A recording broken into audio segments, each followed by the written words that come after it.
Welcome back to Worlds of Protheka audiobooks. And if this is your first time, be warned. Once you step into Protheka, you'll never want to leave. With beasts who will stop at nothing to protect the women they love, and women who are only just finding out what a real man can be, you'll lose yourself in the dark romance of these fantasy stories. To bring you these free full audiobooks, we have to listen to this platform's guidelines, and they say that Protheka's steamiest scenes aren't allowed. But you can still get them from the unabridged version of any Prothekan audiobook. All you have to do is go to worldsofprotheka.com. With promo code YouTube30, we're offering you the opportunity to get 30% off of any audiobook, ebook, or bundle. We appreciate you subscribing to the channel, as it makes bringing these free full audiobooks to you possible. Don't forget to like and comment to let us know what you think.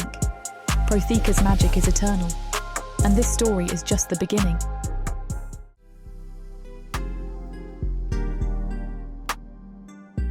Chapter 1. Hera.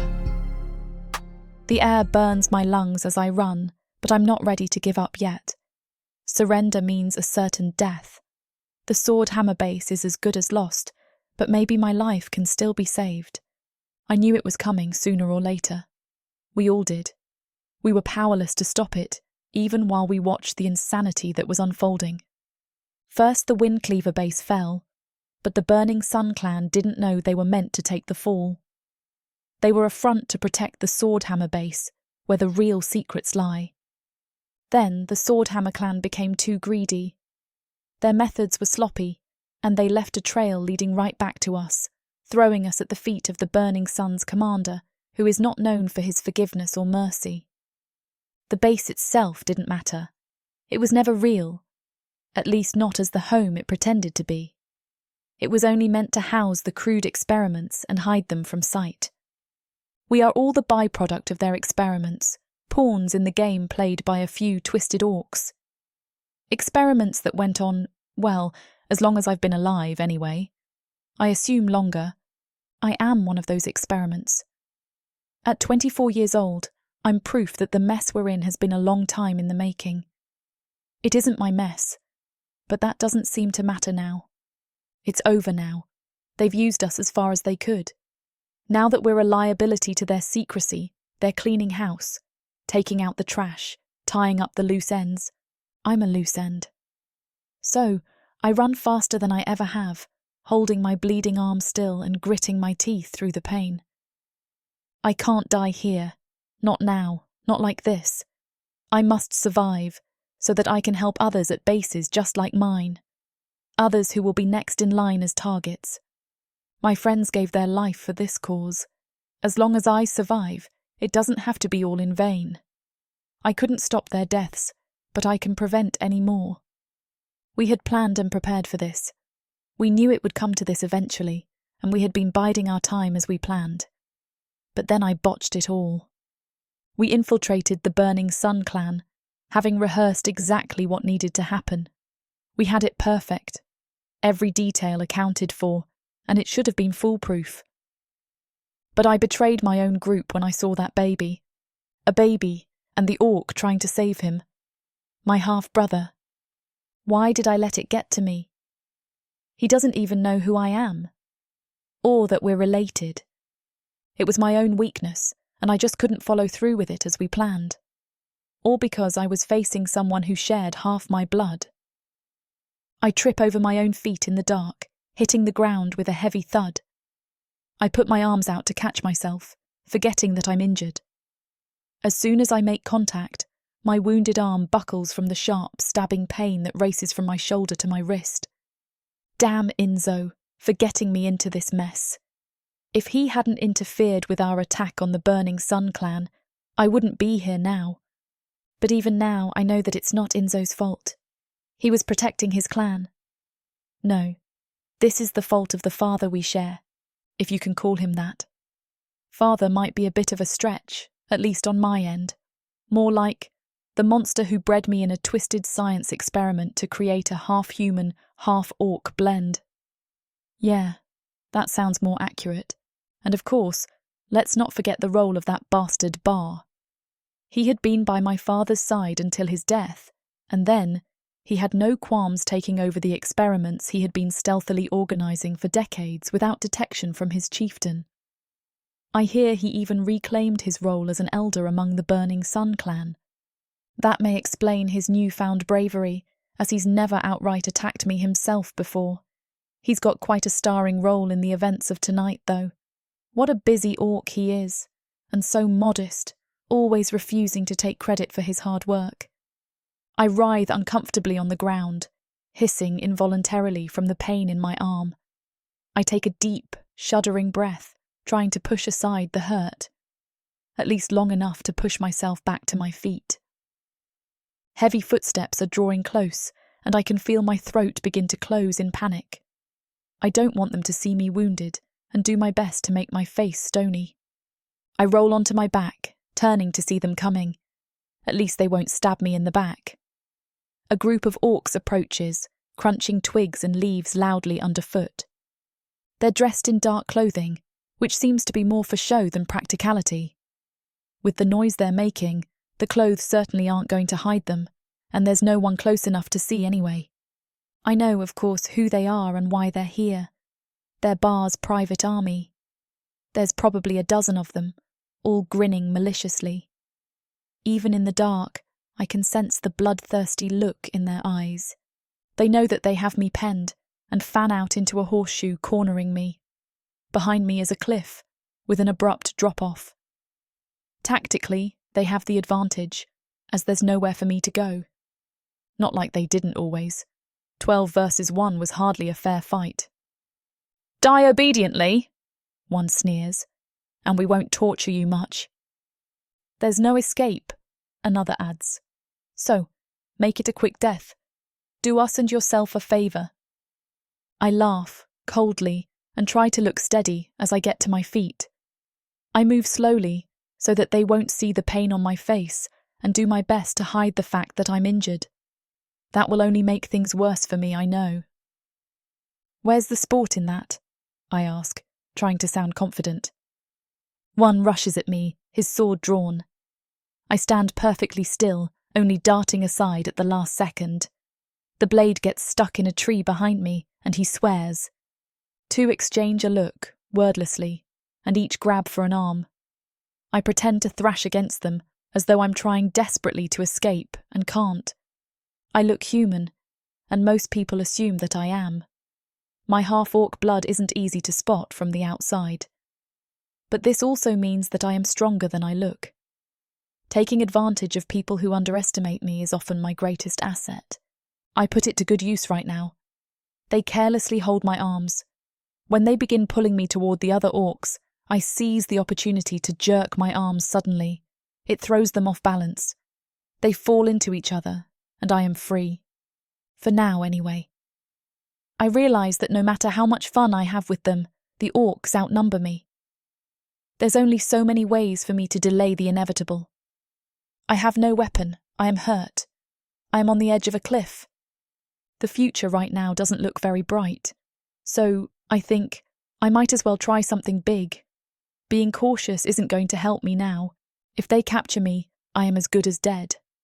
I don't want to go out like this here. I back away from them, my mind and heart racing as I try to think of a way out. They draw closer, slowly, not wanting to move too hastily.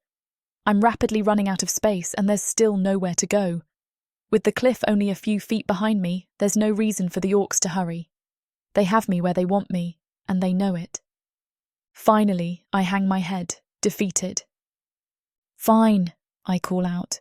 I stretch my arms wide. I give up. There's no way out.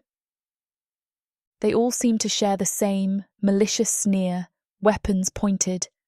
I close my eyes, imagining the surprised look on their faces, and lean back over the edge of the cliff. "Except down," I call out, and free fall backward. The wind rushes past my body, whistling in my ears. I stifle the scream that rises in my throat, not wanting to give them the satisfaction. They will not hear me scared. I won't allow it. I just hope that it's quick and painless, because this, almost certainly, is going to be where I die.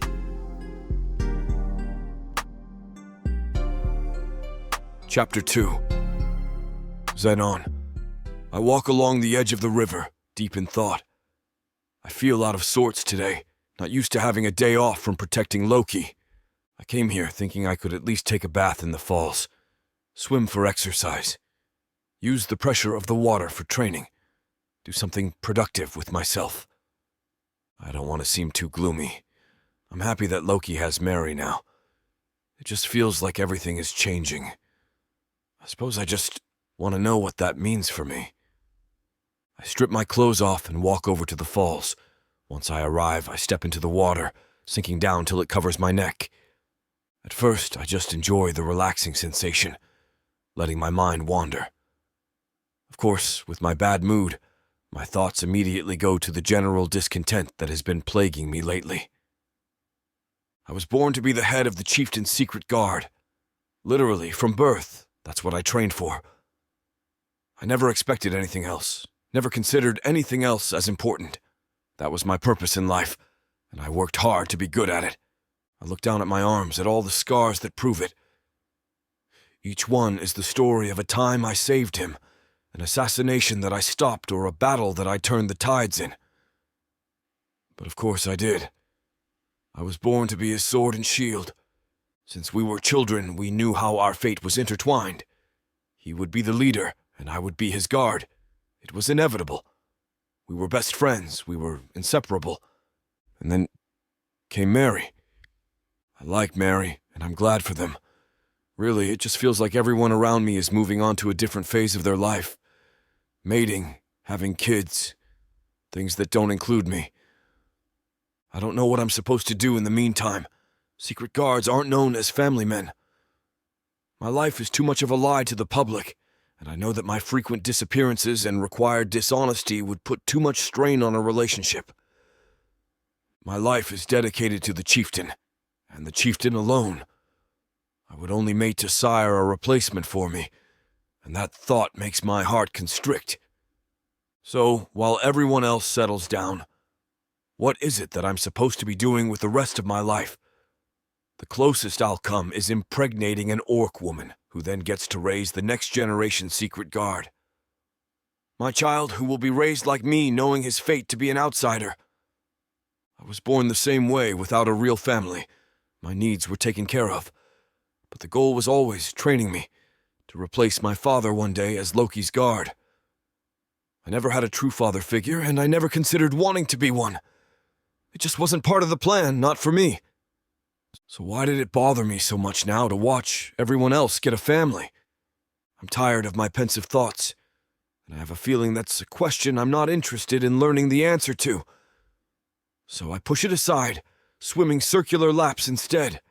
The waterfall crashes loudly into the water, but behind the curtain of water is a small sheltered cove where I can swim peacefully. Once I'm done with my swim, I move out underneath the waterfall's stream. I sit under the water, feeling the pressure push me down. Just the force of the water is strong enough to give me something to push against, working my muscles. Something catches my eye overhead, a shadow that's streaking down toward me, caught in the water. Anyone else might not have seen it coming. But I notice everything, a necessity for a job like mine.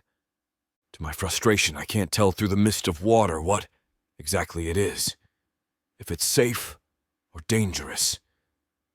So I duck, cutting through the water to dive out of the way. From a safe distance, I watch it fall. At the last second, just before it hits the surface of the river, I finally identify it with a shocked gasp. It's a woman. I swim as quickly as I can back the way I came, snagging her up. She's clearly injured and seems to be unconscious. I carry her out of the water so that I can take a better look. Laying her down, I examine her quickly. She looks like a human, but seems too tall. I'm not an expert on human women, but she's only a few inches shorter than me. I'd guess about 6.5 feet tall. Compared to the few humans that I've met, this surprises me. She's wounded. Right from the start, I can see that she's bleeding everywhere. It's not an obscene amount, but certainly more than can be good for her. There's a big purple bruise on her head, and the skin around it is starting to swell. The biggest concern is that she doesn't seem to be breathing. I lean my ear closer to her mouth to check, but I can't hear or feel any air coming out of her. My mind races as I try to remember what Bonnie has taught me. Bonnie is a human doctor who has been working with our clan. She has taught us a lot about both medicine and humans. She had something for just this situation, but what was it? I position myself next to the mystery woman's body, tipping her head back. I make sure her jaw is open wide, then lean over her. I breathe in through her mouth and feel the air come right back out of her nose. Oh, right, I think, pinching the nose shut. I do my best to be careful, not wanting to hurt her. Next is the chest compressions I remember. But I also remember Bonnie warning me. Too much power can crack ribs, especially on a human, even puncture the lungs. I've never done this, not on a real person. I push down on the woman's chest lightly and still hear a sickening sound of cracking. I hope that I didn't hurt her. Strange, for someone like me to be so disgusted by a little pain. I've seen plenty of violence in my life, but I'm not a monster and I'm trying to help this poor woman, not break her bones. I try again, pushing even softer. She jerks awake, her head turning to the side reflexively as she vomits out the water she inhaled. Then she takes in a gasping, rattling breath, and all of her muscles seem to contract, then relax. Chapter 3. Hera. I wake up with a dull pain behind my eyes. I try squeezing my eyelids tighter shut, but that makes the pain throb even worse. The room is silent, and it takes me a moment in my disoriented state to question it. Where am I, and how did I get here? I open my eyes, not moving from my position on the bed yet. Bed? Whose bed is this? I glance around the room, as much as I can while still laying down. The only thing that's familiar to me is the orc sitting on a chair beside me, watching me with worried eyes. When he sees that I'm awake, his eyes brighten. He stands up, hurrying off, and mutters something about a shaman. I'm confused, but not just about the orc. If anything, he's the part that makes the most sense. I remember him being there when I woke up the first time. He was trying to help, I know. Even in my scattered, patchy memory, I was aware that I had been drowning, and I have him to thank for my life. I remember the sensation of being unable to breathe, of realizing that I was out of air and dying, and the relief of clearing the water from my airway. But I don't remember why, or how I ended up with him at all, or why I passed out again and ended up in this bed. In fact, I realize in growing horror, I don't remember anything before that either. Where was I before the orc found me? Hell, who was I in the first place? It hits me, like a punch in the gut, that I have no answer for these major questions. I didn't just forget a traumatic event. I don't remember anything. But I do recall basic knowledge, just nothing personal. I know how to talk and eat. I know what the orc means when he says shaman, and I know he's an orc because of the colour of his skin. I can guess that I'm on a base, even if I can't remember why. I know what it all means, even if I don't know why. There's an intuitive sense, underneath all the things I've forgotten, that tells me this is all somehow familiar. I wonder if I know this orc, or does he know me? Maybe I've lived here my entire life, I think. Maybe this is my base. Maybe this is my bed, and that's why he brought me here. But, as I glance around the room again, that same intuitive sense is whispering no. Nothing here strikes anything deep inside me, makes me feel the urge to claim it as my own. I know that it's strange to say, considering I can't remember anyway. I don't know what mine would look like, but I somehow know this isn't it. There's a nagging feeling in the back of my head that there is something important. I can't quite put my finger on it, but it's there. It's not here. It's nothing in this room, but I also don't know where to even start looking. But it feels like I need to know now. Like if I remember what I was in the middle of, everything else will come back. I had a job to do, but did I do it? What even was it? It feels very life or death right now that I can answer that question, and I'm not sure why it nags at me so. I feel a panicky wave start rising in me. How can a person forget an entire life? I have my hand pressed to my forehead, willing my buried and lost thoughts to surface, when that orc comes back. "Stop, Hera," he warns me in a gentle voice. "Don't force yourself to remember. It'll come," he advises. The shaman is following behind him, entering the room. It doesn't escape my notice that I know the familiar dress of the shaman, even if I don't know why. "Just keep calm," the shaman agrees. "Stress won't resolve your lost memories. If anything, it will be harder to retrieve them when you're anxious. I know it sounds strange, but do your best to relax. Let yourself heal, Hera. The memories will return when it's time." I take a deep, shuddering breath, trying to do as they ask. "You both call me Hera," I point out. "Is that my name? Do I know you?" The orc who saved me shakes his head, looking almost regretful. "I am Zenon," he introduces himself. He's very muscular, but lean. His build is spry and wiry for an orc. "I have never seen you before, not until I was pulling you out of the water. But you were wearing this when I found you." He hands me a simple silver necklace. The smooth, rectangular plate attached to the chain reads, "Hera," with a weird symbol above it. A family crest, I think. I run my fingers over it, hoping it might trigger something. But I feel no special sentiment or attachment to the necklace. Nothing that awakens my brain. I'm still gazing down at the reflective metal face when Zenon continues. "What happened?" he asks curiously. It's not exactly common for anyone to dive over the falls like that. I look up at him just in time to catch the shaman giving him an exasperated look. "You don't have to force yourself to remember now," Zenon adds hurriedly, looking a little embarrassed by the shaman's expression. "Don't strain yourself." I purse my lips together, thinking. "I don't know," I finally admit. "I remember the feeling of falling over the cliffs, getting caught in the waterfall." I shudder, not telling him the part where I felt the powerful water beating down on me, filling my lungs till I couldn't breathe and thought for sure that was my end. "I remember nothing specific," I admit. "I'm not sure how I got to the water. Do I live nearby? Was I lost? I don't know." I look at them both, hoping that they can understand. I feel something, though, deep in my heart, a strong emotion that knows I'm forgetting something important. I shrug, wincing as my head hurts with the movement. I know that sounds silly. I can't remember who I am, and most people would think that's important. But it's something more than that, like I came here for something big and now I don't know why. I rub my head, the ache growing in intensity. The shaman clucks his tongue.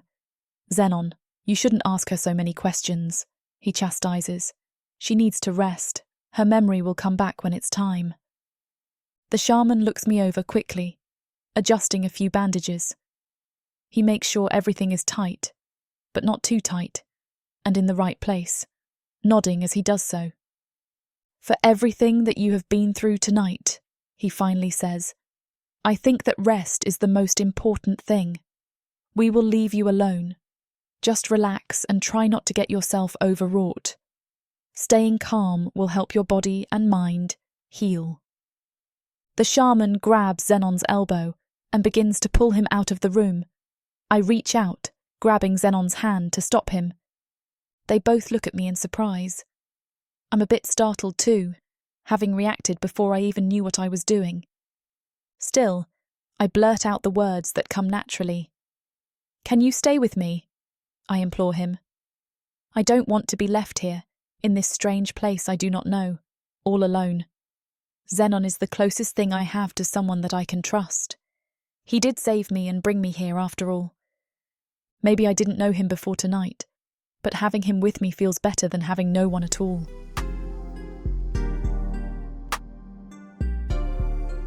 Chapter 4. Zenon. Today marks exactly 1 week since Hera dropped, literally, into my life. She's still in my home, which has become progressively a bit more irritating every day. At first, it was just logical. She was hurt, and I needed to do something with her. Bringing her to my house was just obvious. My priority then was just dealing with the initial emergency, getting the shaman, having her examined, and making sure she was safe. But even after that, she needed to rest and recover. She had injuries and was unwell.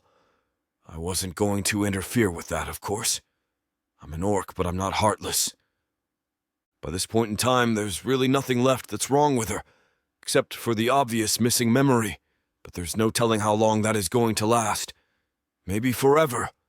She's feeling better. Her body is fine, and her bruises have mostly healed. She really doesn't need a special place to recuperate. In fact, she could leave any time if she wanted. She doesn't want to, though, because where would she go? She doesn't know anyone.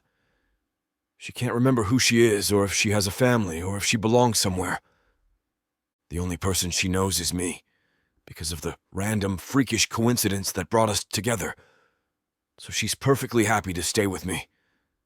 And I feel this awful sort of personal responsibility, since I am the one who found her, to let her stick around until I'm sure that she'll be all right. I don't like it, and I don't want the burden, but I just can't seem to tell her to find another place to stay. At least not without being overwhelmed by a guilty conscience. I don't want her here, but I also can't feel good about just tossing her out in the street, expecting her to figure it out when she knows nobody and nothing besides me. It's not lost on me that I have spent my entire life avoiding taking responsibility for anyone but Loki. He's been my focus and my only concern since I was a child. Now, against my will, this stranger has been thrust on me, and I have no idea how to be responsible for a normal person who isn't the chieftain I've trained to protect. Everyone at the base has been trying to explore the possible options. They know that something must be done with her, and I'm probably not the best candidate to take care of her for the long term. The human females have tried to include her and make friends with her. She probably belongs with them after all. We had hoped that one of them might even recognize her, but for some reason she doesn't seem to warm up to them. They're trying hard and she's polite, but it's obvious to everyone that she has a certain distrust. I don't know if she even knows why, or if it's a subconscious part of the memory she has lost. The orc women have also tried to strike up conversation, but again, she never seems to feel comfortable with them either. She just looks nervous and clings tighter to my side. I don't think I dislike sharing my home with her because of anything personal. There's nothing wrong with her, to be fair. But as a member of the Secret Guard, I expect and need a certain amount of privacy. That's always been manageable in the past. But when you're trying to cohabitate with someone, it suddenly gets a lot more complicated, especially when it's someone you really don't know anything about. I think it's more just the mental exhaustion of having to work around her that makes me eager to find her a more suitable place. Many people in the clan never even paid attention to me before she came along, which was just what I wanted. Even when I went out in public, I kept to myself. I wore dark clothes and didn't say much, and managed to sort of blend in. It was ideal. Even for those who did wonder, I had a persona as a member of Roz's traveling caravan. That way, no one ever wondered why they didn't see me regularly. It made sense that I was sometimes here, and sometimes seemed to be missing. Of course, I wasn't missing. I was just laying low, exactly the way that the head of the Secret Guard is supposed to. My house is near Loki's, and I can avoid most of the clan most of the time. I spend my time with the one person that I have to, and that's how I like it. Until Hera, of course. Now suddenly, I'm entertaining a stranger, introducing her to others, trying to help her make friends. I don't even like making many friends, and the irony isn't lost on me in the slightest. And as if dealing with her isn't enough, I have to put up with the people that come along with her. Bonnie visits once a day to check on her.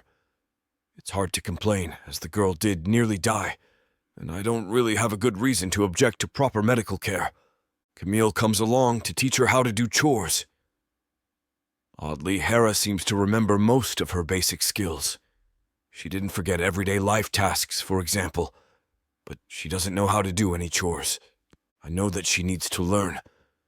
Maybe in the future, even if she doesn't regain her memory, she can at least get her own house. But not if she doesn't know how to take care of things. So here I am, stuck opening my home up to Hera, Camille, and Bonnie. It's a lot of company for a guy who just wants to be left alone. That's why today I finally need to sit Hera down. If she's going to be here for the foreseeable future, I have to find a way to get back to my own life. I'd been focused on her and getting her well. But now she is better and still not going anywhere. I can't just kick her out, even if I'd be happier, as it goes against my conscience. So, we need to reach an agreement. I offer her a seat and she takes it agreeably. She just stares at me with her big brown eyes, blinking expectantly. For us to live together, I begin carefully, not wanting to be rude. I think it would be good to set some ground rules, just some basics to help us get along. We really don't know each other. She nods. That makes sense, she comments. It's your house after all. First of all, I need a lot of privacy. Never come into my room. Or the room in the left corner, I say, pointing. There's a reason why I live alone. She frowns a little and looks almost guilty. Until now, she says quietly. I'm surprised to notice that I feel kind of bad for her. As long as we set some rules, it will be fine, I assure her, a bit too quickly. I wonder why, since having her move out would be a good thing for me. Don't come out of your room after midnight. I continue with the next rule. Think of it as a curfew, and don't interfere with my life. Don't tell me what to do, and don't ask a lot of questions. She nods. Is that all? I think for a moment, then nod in return. Yes, and follow the base rules, of course. I don't want to deal with people complaining about you. I don't like to deal with people in the first place, and I'm not about to do it for your sake. Thank you for letting me stay here, she says, almost shyly. I will do my best. She scratches her chin lightly as though thinking something over. She finally adds, sounding a bit hesitant. Do you think I can add some rules of my own? From the depths of the darkness of Protheka, Or clawing up from the realms of fantasy? come the most fearsome beasts you have ever seen.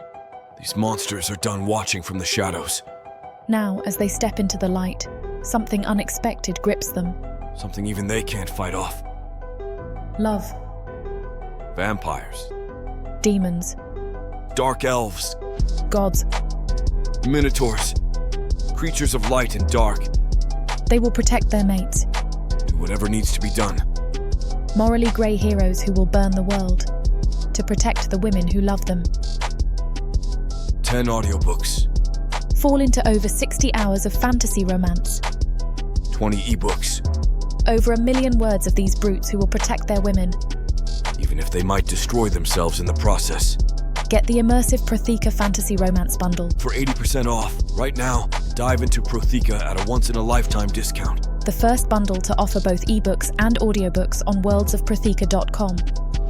Protheka's magic is eternal, and this romantasy bundle will make it endless.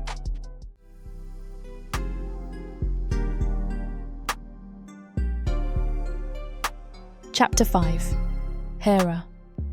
Do you think I can add some rules of my own? I ask. It seems like the perfect time to voice some concerns that have been on my own mind.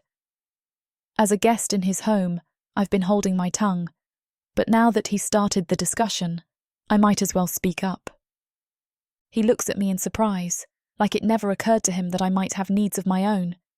But then he nods quickly, encouraging me to continue. I breathe a sigh of relief, as I didn't know what kind of response to expect.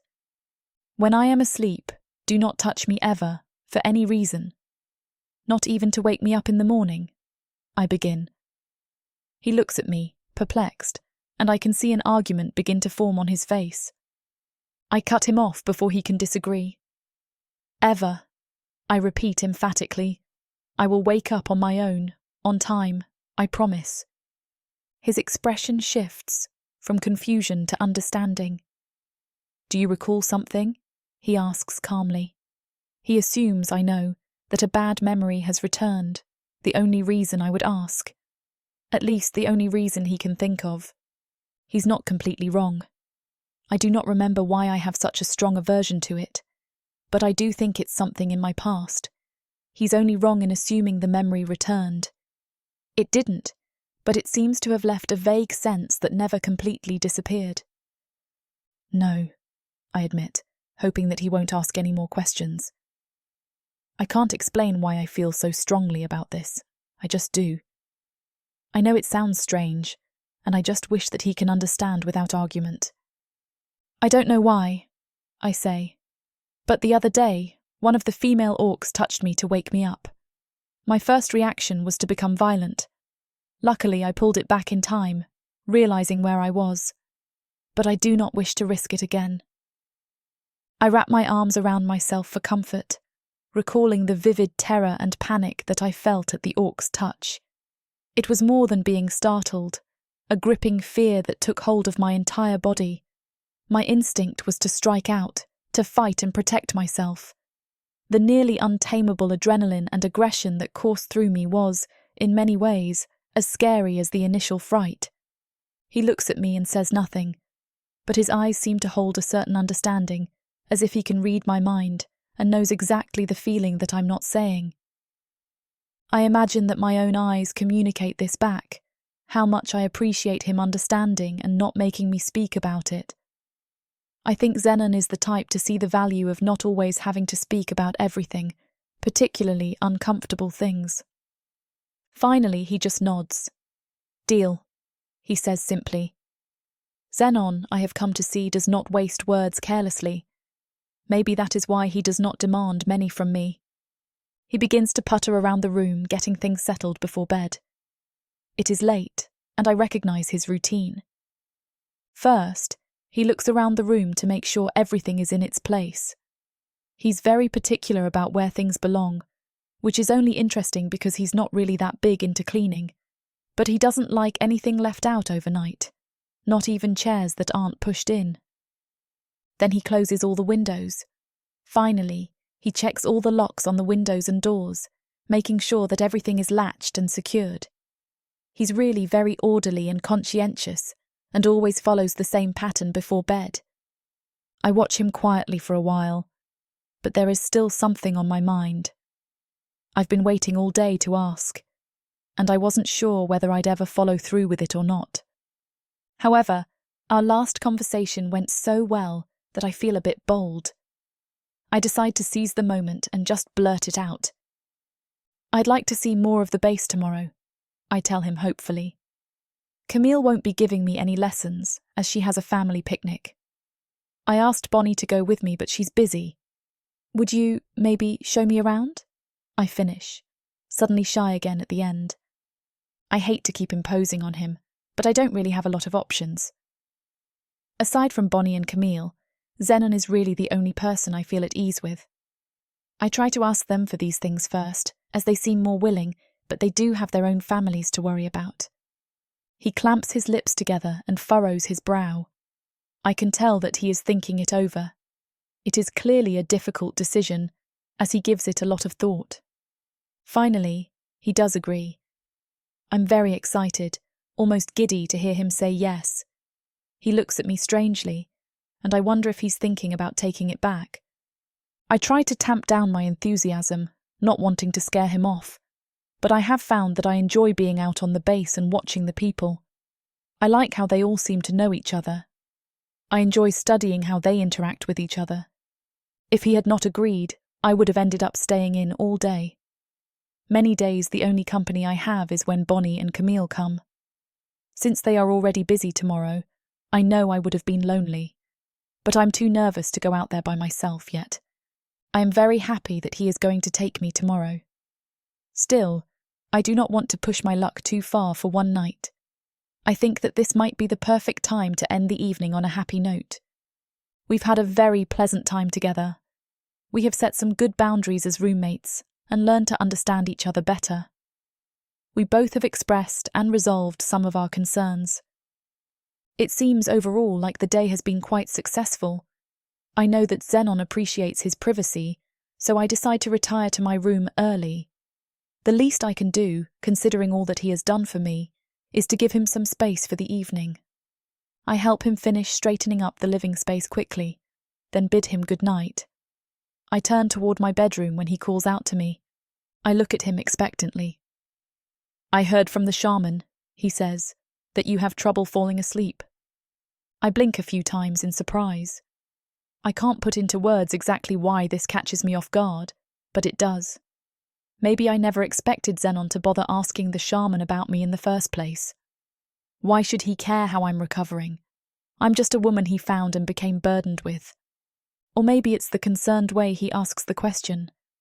Not only did he take the time to ask about me, but then to see that it matters to him. It makes me feel good to think that he genuinely wants the best for me, that he worries if I can't sleep. I know it's not a big deal, but at least someone cares.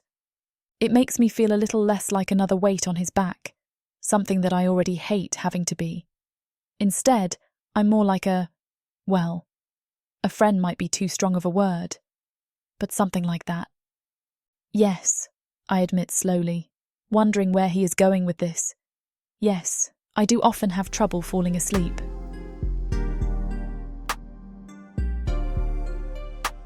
Chapter 6, Zenon. Yes, I do often have trouble falling asleep, she admits. I take an odd pleasure in this. Not that I want her to be miserable, of course, but for some reason, I really want to help her. Trouble sleeping is something that I have experience with, and I feel happy that I have something to offer her. I tell her to wait just 1 second, then rummage around in a cabinet. Pulling out a small wooden box, I hand it to her. She looks at it curiously. "It's calming tea," I explain. "I use it too to help me sleep. It's very effective. Try it." She looks surprised, and a happy smile lights up her face. I've never seen anything quite like it, and it intrigues me. All this for tea, I think. Hera thanks me, ducking quickly into her room as she calls goodnight. I know that I had just set the rule that she must stay in her bedroom at night, but I feel an unexpected emptiness now that she's gone. I scrub a hand roughly across my chest, trying to banish the idea. I'm just thinking about her because she's so confusing. Sometimes she seems so childlike and innocent, like when she got so excited just because I agreed to walk around the base with her tomorrow. Other times she seems sharp, almost rough around the edges. I can't quite figure her out, and I definitely don't know how I'm supposed to talk to her. Is she innocent and childish? Is she hard and tough? She's very contradictory, and I don't know what to do with it. Of course, I don't know what to do with any woman, so I guess it shouldn't be that surprising. Pushing it aside, I check to make sure the door is locked and latched. Then I head to my own room for bed. I can't help but wonder if the tea helps her sleep, even as I tell myself that I won't think any more about her. The next morning, I wake up early, but I can hear Hera up already and find her out in the kitchen. She's already started breakfast to my surprise, but I'm certainly not complaining. "I asked Camille yesterday for some help," she admits. "She gave me some cooking basics and tips. Whatever she's making now smells terrific, and I let her know so. She blushes but looks pleased. Then she lines a bowl with some fried bread and scoops stew on top of it, handing it to me. No, I'm not a picky eater. I'll make do with just about anything. But I do enjoy a good quality meal. I always have. My first bite is a bit hesitant. Hera has just learned to cook after all, and she's still practicing. But I'm happily surprised to realize my concern is unfounded. This is delicious. I blurt out, surprising even myself. She smiles. "You really like it?" I take another big swallow, but try to eat what's in my mouth before I respond, so I can at least show some manners in front of the woman. "Hera, this is fantastic." Her smile turns into a wide grin, and I'm torn between watching her and eating my food. The food wins in the end, like I always knew that it would. What can I say? We eat our breakfast together, making conversation and enjoying a pleasant meal. I let her know several times how good it is. She seems happy that I appreciate it. I'm just happy to have a chef in the house. Good home-cooked meals are a rarity for me, and it excites me to think that might change with Hera around. Except, I remind myself, she's not going to be here forever. Settle down. For some reason, the idea disappoints me a little today. I guess I just like the thought of someone cooking dinner every night. We clean up quickly after breakfast and begin our exploration of the base. Hera doesn't seem to have a particular goal in mind. She just wants to see everything and learn more about her temporary home. I can understand that, so I try to pick out some of our most interesting spots to show her. The base really has grown and changed recently. Loki has worked hard to make it a place that's more than just a land tract. It's a homey place now, with entertainment, comfort, education, and other features that we didn't always understand the value of. But now, with humans joining our settlement, things have begun to shift. Our ways are changing to include them, and in many ways the change is positive for us as well. For example, Bonnie has brought education on human medicine to us. It turns out that much of what they know is valuable for orcs as well. But without a willingness to learn from the humans, that was nearly all lost to our people. I show Hera many of our new buildings. Loki is very proud of our school, and she asks me about the students. I also show her the playground nearby and the sports fields. The kids run races here once a week, and she seems delighted when I tell her about it. Then I walk her through our new plaza. It's a simple area, meant just for socializing and relaxing. I expected her to like it since she is a human, but she's so thrilled by the flowers that line the path, I almost laugh. Somehow I think that Hera is more calming for me than the plaza is. She's so enthusiastic and interested in the simplest pleasures, and it warms me to watch her act so delighted. "Oh!" she cries out, running over to the fountain in the middle of the plaza. She reaches the stone wall and leans over. "Fish!" she exclaims happily, noticing them swimming around in the pool of water. "Look, Xenon fish," she informs me. I pause, then remind her, "Yes, I know. I'm the one giving her the tour, after all." She blushes. "Oh, right," she admits, looking embarrassed. "They are nice fish," I agree, trying to make her feel better. She smiles, seeming to be happy with my effort. I notice how unusual it is that I'm making any effort at all, as I normally wouldn't care much. Hell, normally I wouldn't be here at the plaza at all. Still, I tell myself I'm just doing it because I feel bad for her. She's out of place, a human with orcs who doesn't know anyone. I'd have to be heartless to do anything else. We continue walking on our little tour. I only gesture briefly when we pass the training area. It's not the sort of place that females hang out, and certainly much too violent for the human women. "That's the training area," I explain simply, expecting that to be all the description that it requires. She starts to walk inside, and I grab her shoulder to stop her. "You're going inside?" I question her. I'm not trying to be bossy, as much as I don't think she could possibly understand what she's doing. It feels like a mistake, like she doesn't understand what kind of a place this is. Maybe I will need to explain it after all. She looks at me in surprise, and I cock my head to the side dubiously. "The training area is where you go to see fights, or be in fights. It's bloody, Hera. Very violent." She looks at me and shrugs. "You're coming, right?" Wide-eyed, I follow her in. Chapter 7. Hera. The training arena hums with energy, which sends my blood boiling. Orcs are in various stages of training around the centre platform, and I watch in jealous fascination. 2 orcs square off against each other in the centre of the stage. My fist curls, twitching with anticipation. The arena is huge and bustling with activity. I feel a little light-headed with excitement. I want to jump up and down, like I have finally found my home. There is training equipment everywhere, and it feels somehow familiar to me, like I have seen all of this before. I did not have any recollection when Camille taught me how to use cooking tools, but the items in front of me I just know and feel comfortable with. I intuitively understand them. An orc wrestles with a grappling dummy, and I want to tell him to move his grip higher. I do not know why I know that, but I just do. I do not think he'll appreciate my criticism, though, so I hold my tongue. Instead, I turn my head to observe elsewhere. My eye lands on two orcs fighting. They are sweaty and clearly closely matched. My lungs swell watching them, adrenaline coursing through me and spurring me on. They both have a few bruises, and I am suddenly jealous. I want to be there, doing the fighting. One punches the other in the jaw, and the bone makes a grinding sound. I want to cheer him on, tell him to do it again. But Zenon frowns, looking over at me. "See," he says, "it's much too violent in here for you. It's not a nice place to visit." Nice, I think. I don't want nice, I want a fight. Unwilling to leave, I try to explain this to Zenon. The aggression doesn't scare me, it delights me. I want to be part of it. It thrills my soul, like someone is finally speaking my language. I don't know why I feel called to be here, but I do. I want to fight too. This feels familiar, like it's the first place on this base that I really belong. He looks at me in surprise and seems to waver uncertainly.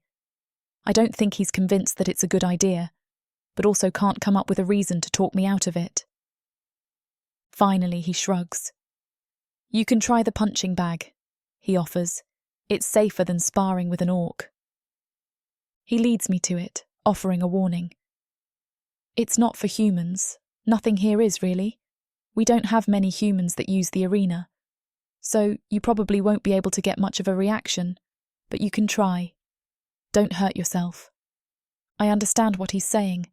The equipment is meant for the strength of an orc. As a human, he thinks that I won't be able to really use it, even if I want to. But I know that I'm much stronger than ordinary humans.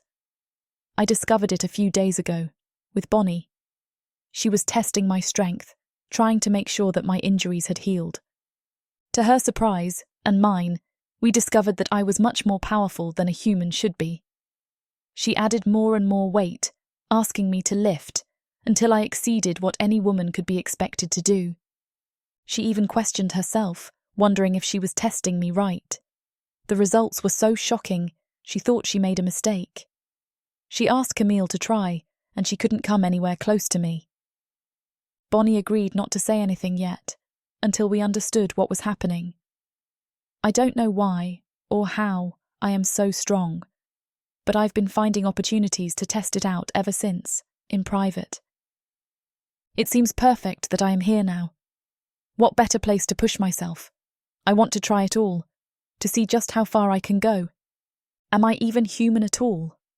I don't know, though everyone else has assumed so. I certainly look like one, so why do I not act like one? When I think about it, though, my heart feels a strange way. Like I know, deep in my gut, the answer is no. I can't remember, of course, so I haven't said anything yet. Bonnie still thinks I am, just mysteriously strong for some reason she can't quite determine. But the blood coursing through my veins right now tells me differently. It is telling me that I belong here with the orcs, fighting.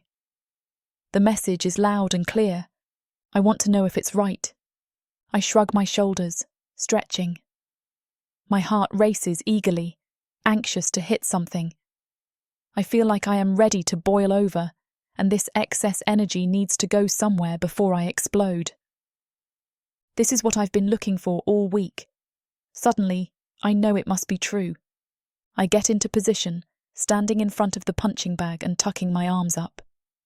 Zenon looks me over, then nods appreciatively.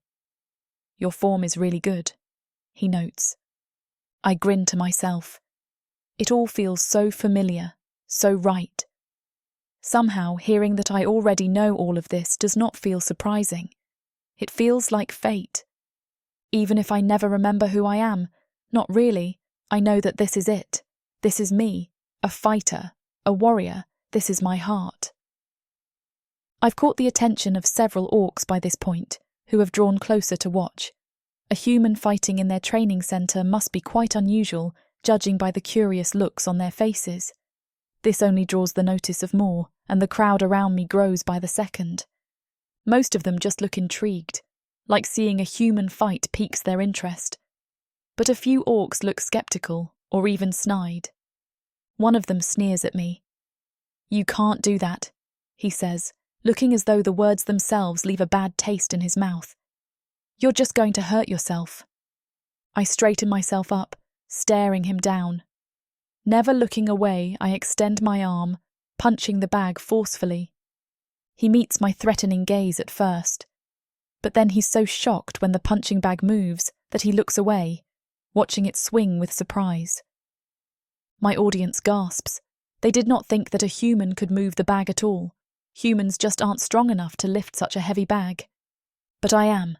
It moves in a wide arc with the force of my hit. Then, as it swings back toward me, I give the bag a roundhouse kick. This sends it flailing in another direction. They gasp again. Heads lean together as they begin to murmur to each other. They are trying to understand how and why. I do not have the answer for this. I just knew, deep in my heart, that I could. I could feel the secret strength that my body hides. Zenon's jaw drops in surprise. A thrill runs through me at his delighted reaction. "Wow," he says, and sounds impressed. "How did you do that?" I do not know and say nothing in response. All I know is that I want to do it again and again. It seems to dawn on him for the first time, and I can watch his expression change as he realizes. "You aren't human, are you?" he thinks out loud. His eyes are wide and captivated, as though I am an interesting mystery. I suppose I am. I still do not know what answer to give him in response. All I have is my instincts, and they tell me to shrug. I am not unhuman, but I am not human either. Whatever I am, there is one thing I know now for certain. "I'm a fighter," I answer him proudly. Chapter 8. Zenon. Who in the hell did I drag out of the water? I watch Hera as she swings at the bag again, the impact of her fist against the burlap shaking the bag violently. Defined muscles ripple under her rich copper skin as she strikes again, her form impeccable. She's clearly trained, but even the best trained humans would have a hard time exerting the type of force that seems to flow so naturally from Hera. Her eyes glint with focus, completely absorbed in the task at hand as sweat beads on her brow. I stand with the rest of the small crowd that's gathered to watch Hera's assault on the bag, tearing my eyes from her to assess the other faces in the crowd. My surprise is reflected in the gazes of those around us, although some seem to be less pleased by Hera's apparent skill than others. Is a human even capable of this type of power? I think to myself, remembering my initial reaction to Hera's height. In the days since she's been here, I simply assumed that her height was due to some miracle of human breeding, but now, faced with her apparent abilities, I'd be stupid not to consider that she may not be a human after all. Curiosity burns in my throat. If she's not human, then what is she? And what in the world could have happened to injure such a capable warrior? As if sensing my train of thought, Hera glances over her shoulder, her warm eyes finding mine as if by instinct. She giggles, the sound somewhere between running water and the tinkling of bells. I'm surprised by how pleasurable I find the sound. "You could at least pretend not to be so surprised," she teases as she steps away from the punching bag. "What do you expect? A mystery woman falling out of the sky is surprising enough, but a mystery woman who can fight adds a new layer of intrigue," I retort, unable to help the small smile forming on my lips. Hera grins wickedly before turning to inspect the rest training area, her eyes hungrily moving over every available training tool. If Hera notices the audience she's drawn, she doesn't let on. Instead, she appraises the rack of weapons leaning against the wall. I open my mouth to warn her that the weapons are dangerous, that orc weapons are too heavy and awkward for human use before closing it silently. I doubt my warning would be met with anything other than disdain before Hera continued to do what she pleases. And besides, given the way she's handled herself thus far, she seems more than capable. An orc among the crowd disagrees with me, however, stepping forward as Hera runs her finger reverently along the hilt of a dagger. Those aren't toys, girl, he growls at Hera. Her head snaps towards the orc, her chin lifting proudly as she meets his eyes. But they sure can be fun, she responds, smiling in defiance at the orc. It's an effort not to smile with her as the orc bristles at her response, clearly perturbed that a human woman would speak to him with such ease and familiarity. Not so fun when it finds your skull. You wouldn't know what to do with a real weapon, anyhow. The orc jeers as he steps forward, leaving only a few inches between them as he looks down his nose at her. Even with Hera's unusual height for a human woman, the orc towers over her, but she doesn't flinch. Instead, she wraps her fingers around the dagger, leveling it at the orc in the inches between them. Her smile widens as the orc scoffs down at her, and neither of us miss the fleeting shock in his eyes at coming face to face with the business end of the weapon. Would you care to find out? The orc blinks at her for a moment before a predatory smile spreads across his face.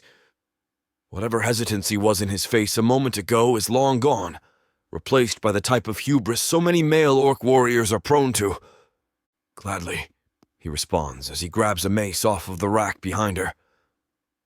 My stomach drops at the sight of such a serious weapon and then flips at the idea of that weapon being directed at Hera. Excited titters roll through the gathered crowd as the orc steps onto the raised platform in the center of the training arena, motioning at Hera with the mace.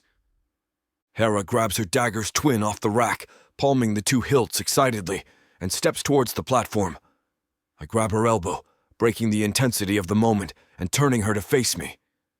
This is a truly awful idea, I hiss at her. You've only just become well enough to not wince while walking around, and you want to throw yourself in the path of a mace? Hera narrows her eyes at me and shrugs off my grip. I sigh, realizing I'll gain no purchase with her, and step towards the orc on the stage. You truly want to fight an injured human woman? I ask the orc on the stage. Orcs are a prideful people, and I secretly hope that my comment jars this orc back into his right mind. At the very least, I hope that a challenge from another male orc will divert his attention away from Hera. I have no such luck. The orc sneers down at me from where he stands on the platform as members of the audience turn to look at me. Even an injured human woman is a more worthy opponent than a peddler, he says, derision dripping off every word. Jeering laughter rolls through the crowd as Hera visibly tenses. Every fiber of my being screams to prove him wrong, to show him exactly who he's talking to, but to do so would blow my carefully crafted cover and potentially put Loki and his new family at risk. Instead, I fume silently, trying to force some of the tension from my shoulders and unclench my fists. The orc is emboldened by the reaction his taunts yield from the crowd and continues his barrage.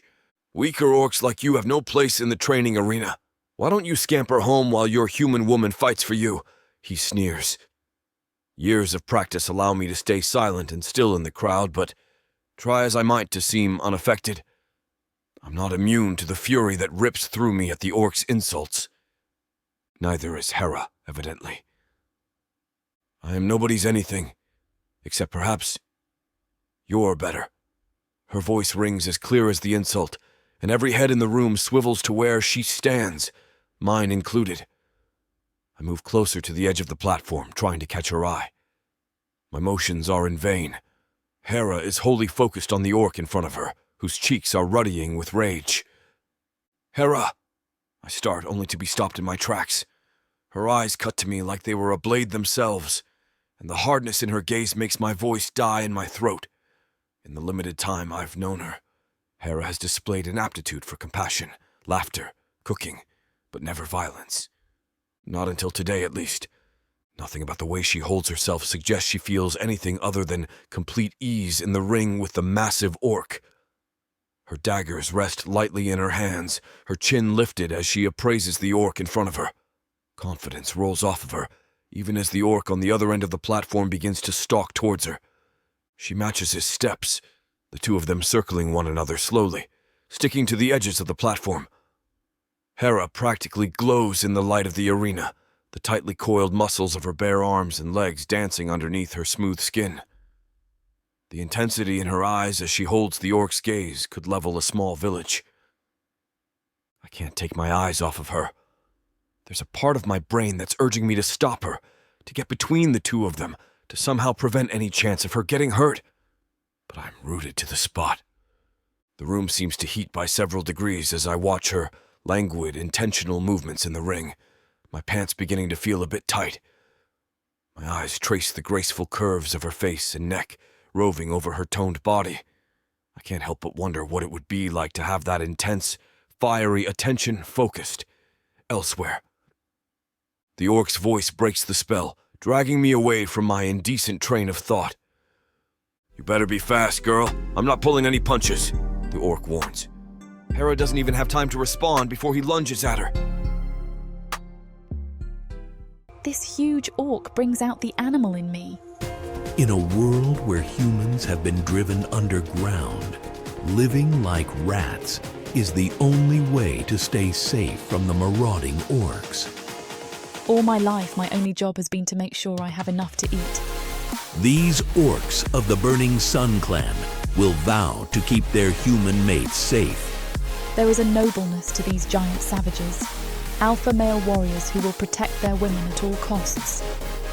Get this complete series of books following the Burning Sun clan for 70% off. Each book is a full-length monster romance that features a giant orc with eyes for his beloved, curvy human, happily ever after guaranteed. Protheka's magic is eternal.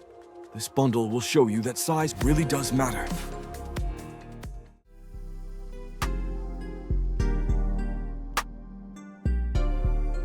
Chapter 9.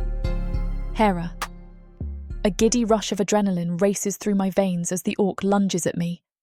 I've been waiting for so long to have something, anything that feels familiar.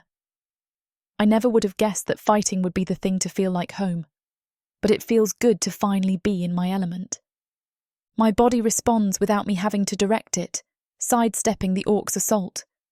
My blood hums as I watch him stumble past me, and it feels like my body is waking up for the very first time.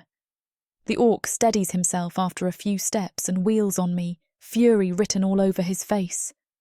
I tighten my grip on my daggers as sweat begins to slick my palms.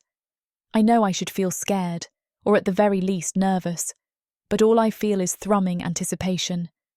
The orc rushes me again. This time I'm ready for him. He swings the mace overhand, and I roll out of its path. The moment the ball hits the ground, I spring upwards from my squatting position on the floor, tucking my shoulder tightly and aiming for the orc's exposed side. The maneuver works better than I could have imagined. The orc grunts at the impact of my sharp shoulder between his ribs, my powerful legs lending me so much forward momentum that I knock the orc to the ground. He loses his grip on the mace and it clatters to the floor between us. A heavy silence covers the crowd gathered before the podium, the only sound the orc's pants as he struggles to right himself after colliding with the floor. And then Zenon absolutely loses it, screaming in delight and pounding the side of the platform with his fist. It's as if his enthusiasm wakes the crowd up. Other orcs begin pounding on the side of the platform, screaming and chanting for blood. I feel like I'm flying. My body burns pleasantly, the heady blend of victory, approval, and excitement washing over me in waves. Emboldened by the crowd's reaction and my own newfound confidence, I turn back towards the orc who is now staggering to his feet. Our eyes meet, and I grin widely as I drag my thumb across my throat, a clear message, further frenzying the crowd gathered around us. The orc roars, the sound almost lost in the noise of the crowd. I catch sight of a malicious gleam near the edge of the platform by the seething orc. Before I even comprehend what I'm looking at, the machete is passed from a member of the crowd and placed in the hands of the orc, who levels it at me with a smirk. The best defense is a good offense. The thought rings in my ears, eliciting a strange itch somewhere in my mind. The voice is familiar, but it's not my own.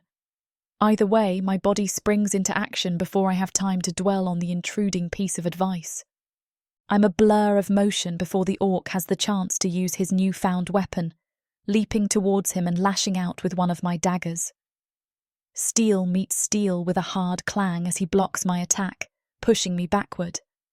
I dig my heels into the ground to keep my balance, ducking out of the path of the orc's sword and whipping my leg out, aiming for the orc's ankles as his blade whistles past me. He stumbles but doesn't fall as my foot makes contact with the hard bones in his ankle. I leap to my feet while the orc is still off balance, landing a solid blow against his temple with the dull hilt of my dagger. While I may have disoriented him, the orc's sheer willpower and rage keep him coming. He attacks me with a viciousness that rivals the world's deadliest predators. I dance out of his reach, trying to tucker him out as I land the occasional blow when an opening presents itself. The orc may have the advantage of size and strength, not to mention years of training, but I'm certainly not defenseless.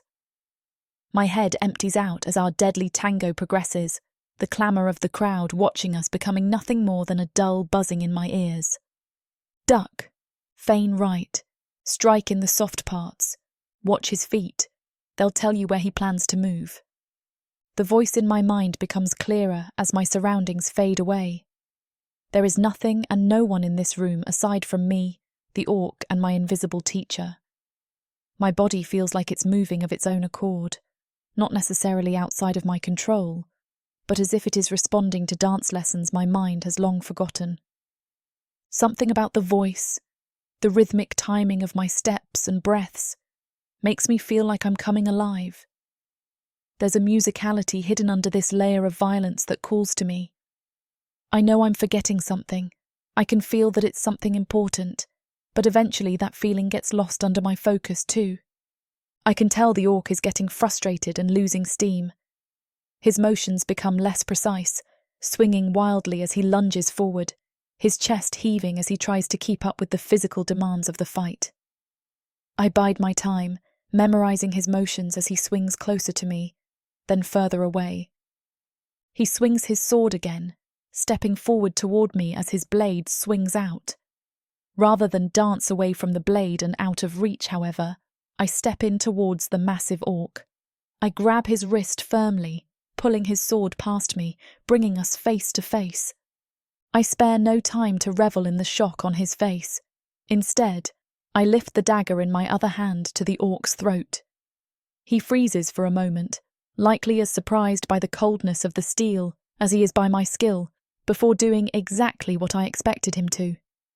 The orc swings his arm out wildly, relying on brute strength and luck to try and push me away from him. As soon as the muscles in his arm tensed in preparation for his evasion, however, I released him, dropping low to the ground and slashing at the orc's arm above me, slicing through muscle and tendon before rolling away. The orc howls in pain, clutching the underside of his now useless arm. If he receives proper medical treatment, I'm sure he'll be able to use it again, but not until all of the sinews have time to stitch themselves back together again. The crowd hoots and screams, the banging on the platform intensifying. I'm about to turn to them to claim my hard-won victory when dark red catches my eye. Blood. Whatever feelings of pride and triumph I had seconds ago disappear as I watch the orc's blood fall, crawling over the platform slowly as it seeps from between the orc's fingers. The itch I've been feeling in the back of my mind suddenly bursts into white-hot fire, agony ripping through me. The bleeding orc rushes toward me again, and this time, no invisible teacher comes to my rescue. Instead, my body and mind fail me entirely. I'm frozen, hardly comprehending the orc barreling towards me as my vision seems to split in two. The orc knocks me to the floor, but the physical pain of my impact can't hold a candle to the excruciating flames licking the inside of my skull. Memories at least. I think their memories dance over reality in a sick, sheer projection. The orc's blood on the platform mingles with the blood and gore of my past. There are women and children lying stiffly in pools of excrement and blood. Lifeless eyes stare at where I lay on the stage. It's cold, so cold, and the bodies keep piling up. There's a distinct sense that I know them. I look at their faces, frantically trying to remember them, but I can't place them before they're covered with new faces, new bodies. Somebody's screaming, I know somebody's screaming, but I just can't remember who.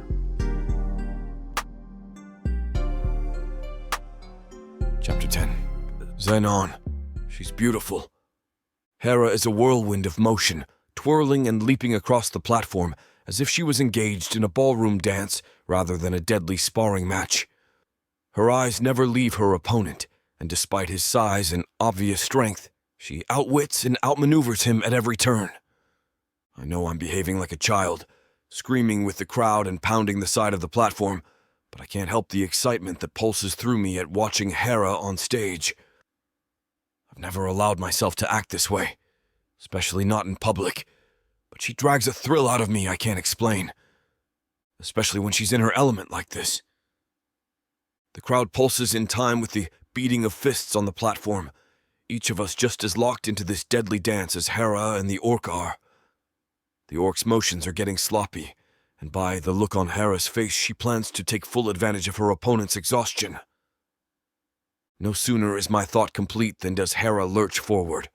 Horror floods through me at the sight of her lunging towards the point of the machete rather than away from it, but she masterfully dodges the blade at the last second, gripping the orc's arm and dragging him nearly on top of her.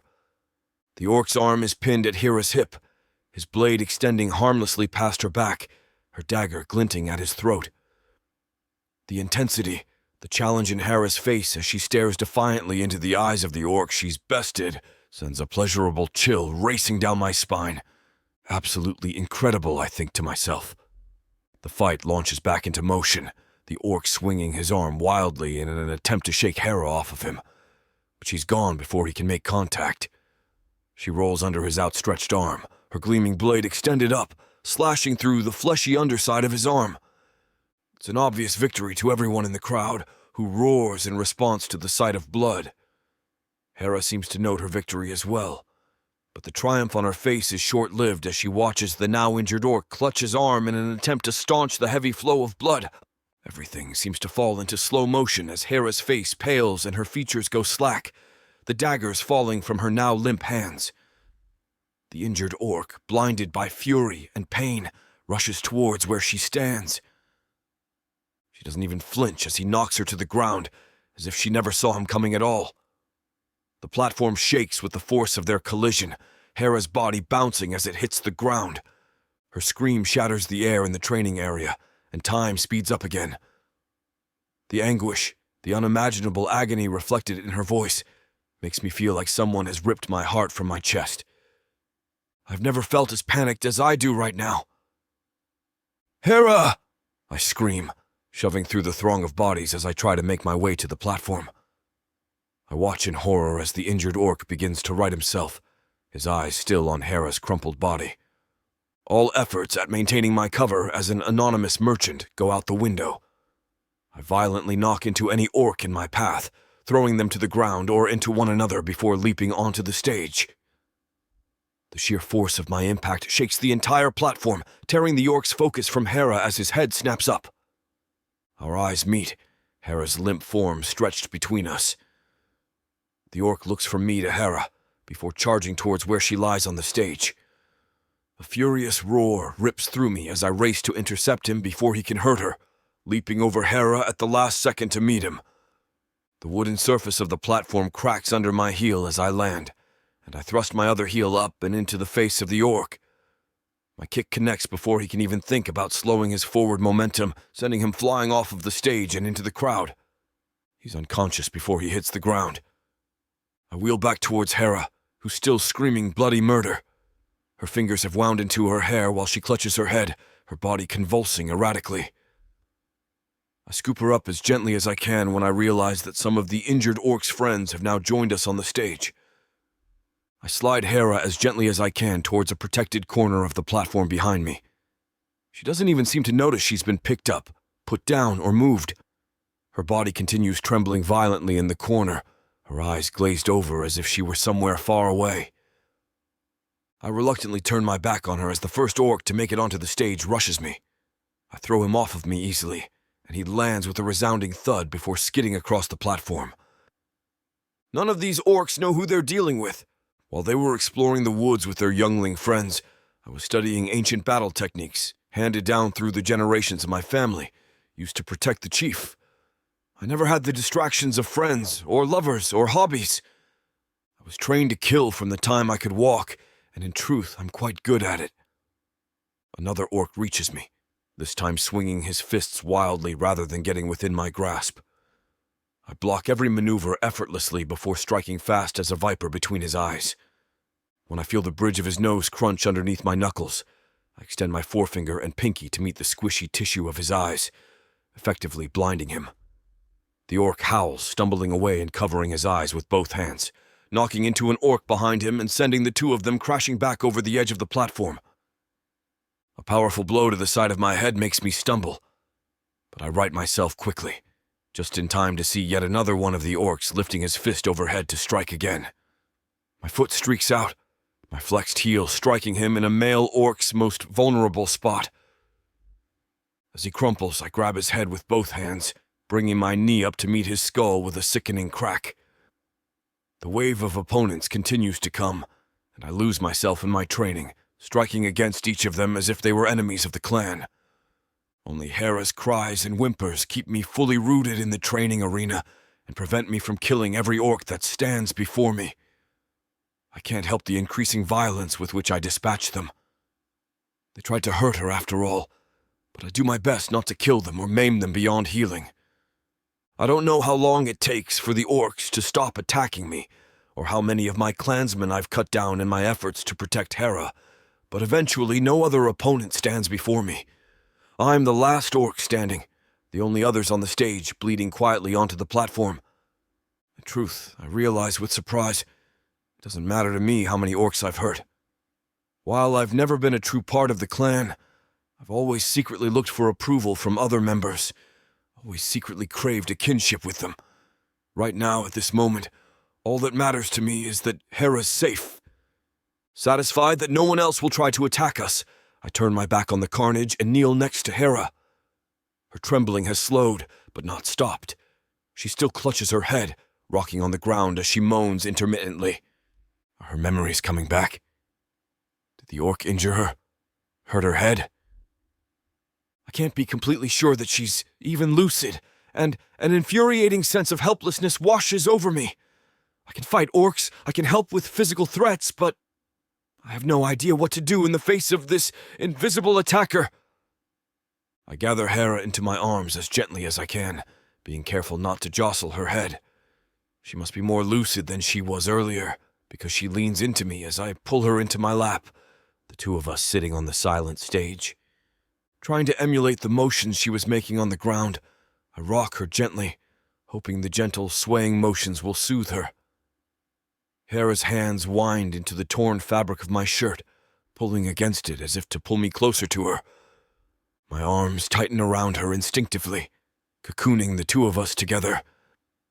I lean my head on top of hers, shushing quietly as we move back and forth.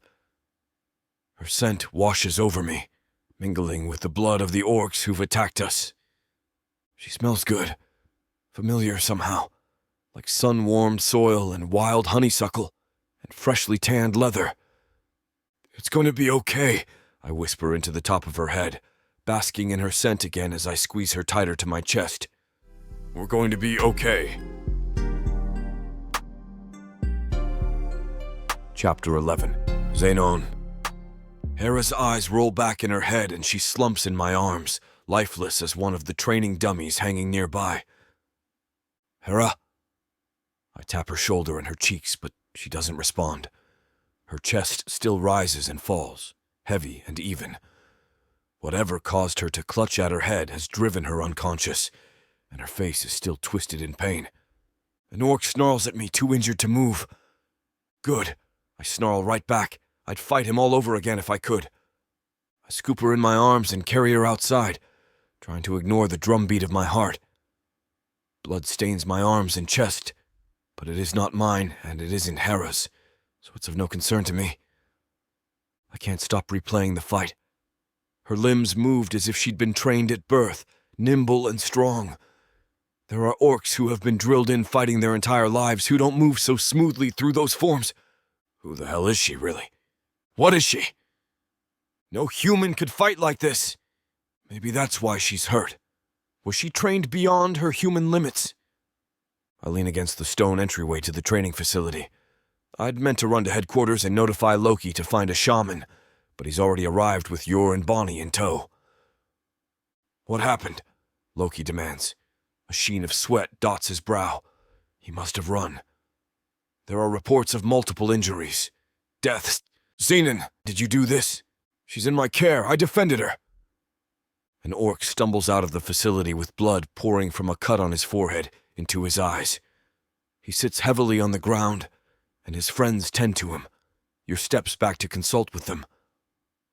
What is she doing in a training facility to begin with? I've been told she was fighting. Loki is incredulous, and I can't blame him. I too can hardly believe how well she'd fought. She demanded to fight. Her form is good, and I can tell she's been trained. She would have done well, too, if something hadn't distracted her.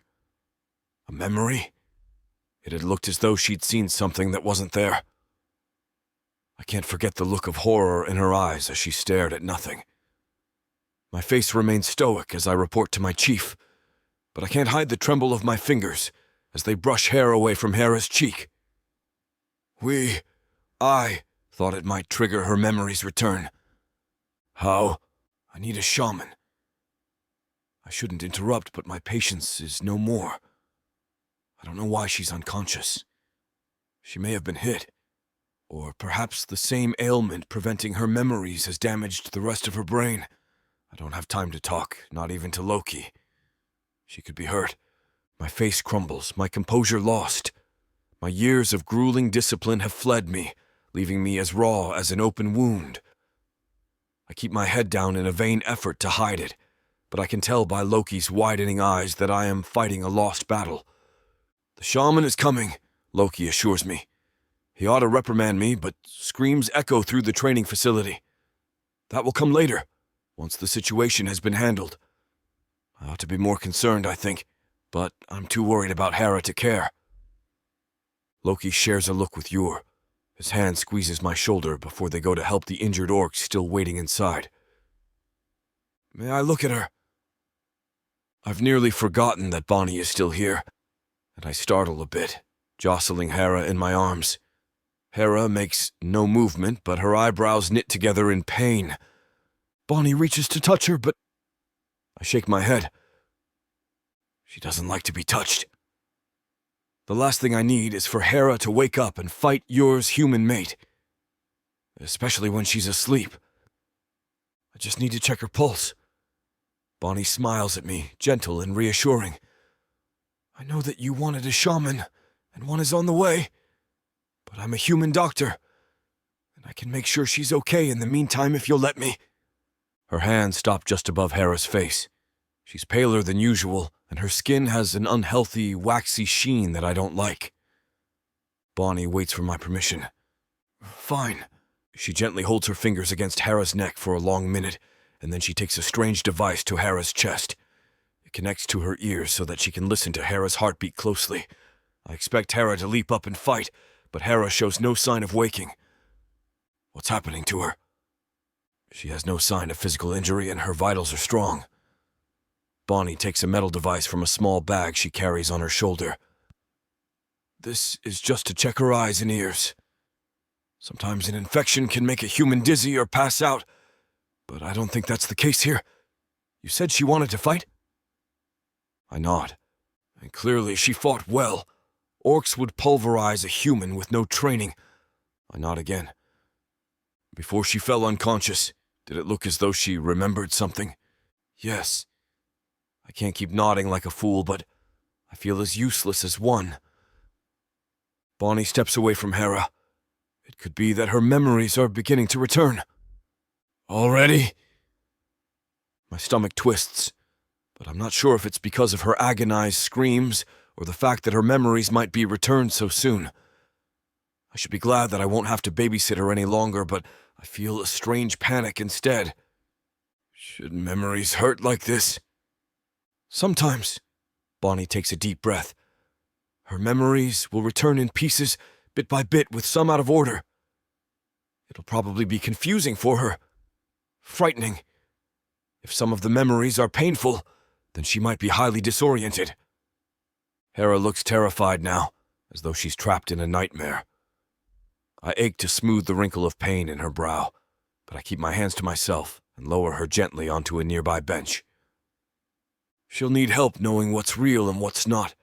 This isn't a linear recovery, and the brain is complex. Bonnie frowns. Honestly, if her memories are this bad, it could be dangerous for her psychologically. Maybe it's better if they don't come back. Her brain might have been protecting her when she lost them. Is that possible? To keep her memories locked away? Would she even want that? I think of the fear on Hera's face when I first met her. She'd looked like a lost baby Hokeen, unmoored and unprotected. Was that better than her cry of anguish today? I've only heard screams like that on the battlefield. Bonnie looks sad when she shrugs, her eyes heavy on Hera. Probably not. What can I do? My arms burn with the need to do something. Waiting for Hera to become traumatized every time she remembers something isn't a plan I can commit to. Zenon! I bite back a frustrated sigh and turn. Yor stands with his arms crossed.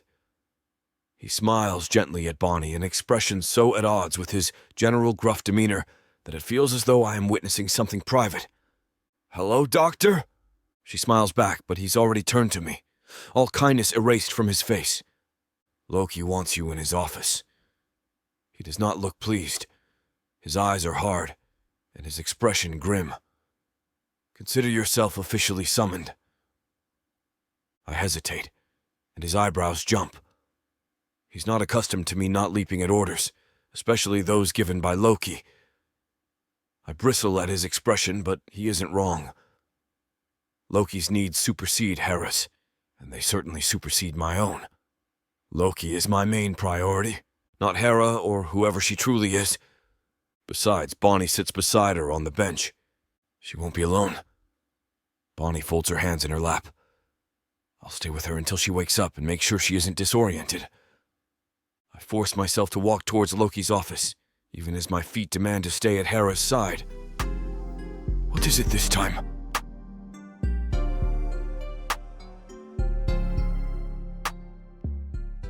From the depths of the darkness of Protheka, Or clawing up from the realms of fantasy.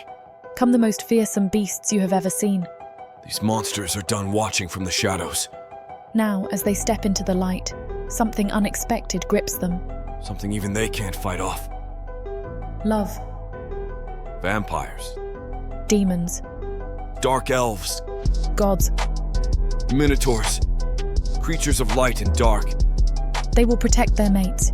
Do whatever needs to be done. Morally grey heroes who will burn the world to protect the women who love them. 10 audiobooks.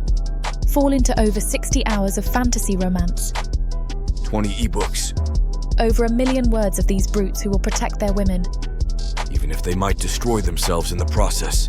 Get the immersive Protheka fantasy romance bundle. For 80% off, right now, dive into Protheka at a once-in-a-lifetime discount. The first bundle to offer both ebooks and audiobooks on worldsofprotheka.com. Protheka's magic is eternal, and this romantasy bundle will make it endless.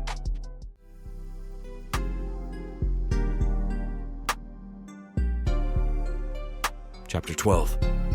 Zenon. After the events of the day, I knew that Loki wasn't calling me to his office for a social visit. When Yor told me that Loki needed to see me, I wasn't expecting anything good. Still, when I see the grim look on his face, it becomes clear that I'm in trouble. On the inside, I can't help but wince. My relationship with Loki is complicated. He's my boss, he's my friend, and protecting him is my entire life. Having him mad at me is less than ideal, for many obvious reasons. But I don't show it on the outside. Instead, I remain stoic. My face is stony as I stand silently on the other side of his desk, waiting for him to speak. I wonder why it is that I can't show my emotions, good or bad, to Loki. To anyone, really. I bottle everything up, rarely even bothering to ask myself how I feel. Except for Hera, that is. It never seems to bother me when she sees me mad or worried or upset. She's really the only person that I feel like I can be myself around. I wonder why that is. Why I can express myself for her, but no one else. Maybe something about her just makes me feel comfortable. Maybe it's because she lives with me and sees me all the time. Maybe it's because she came here as an outsider. Thinking about Hera makes my mind wander even further. I wonder if she's okay. I hope Bonnie is taking good care of her. I trust Bonnie's skills, but I can't help but worry about Hera. She's already been through so much recently, and this latest setback seemed especially frightening. What if her memories are too awful for her? Even Bonnie seemed to think that she might be recalling something that was too much to take. Something that had been forgotten for a reason. If she wakes up without me there, will she be able to handle the bad memories that are coming back on her own? Process the pain without my support?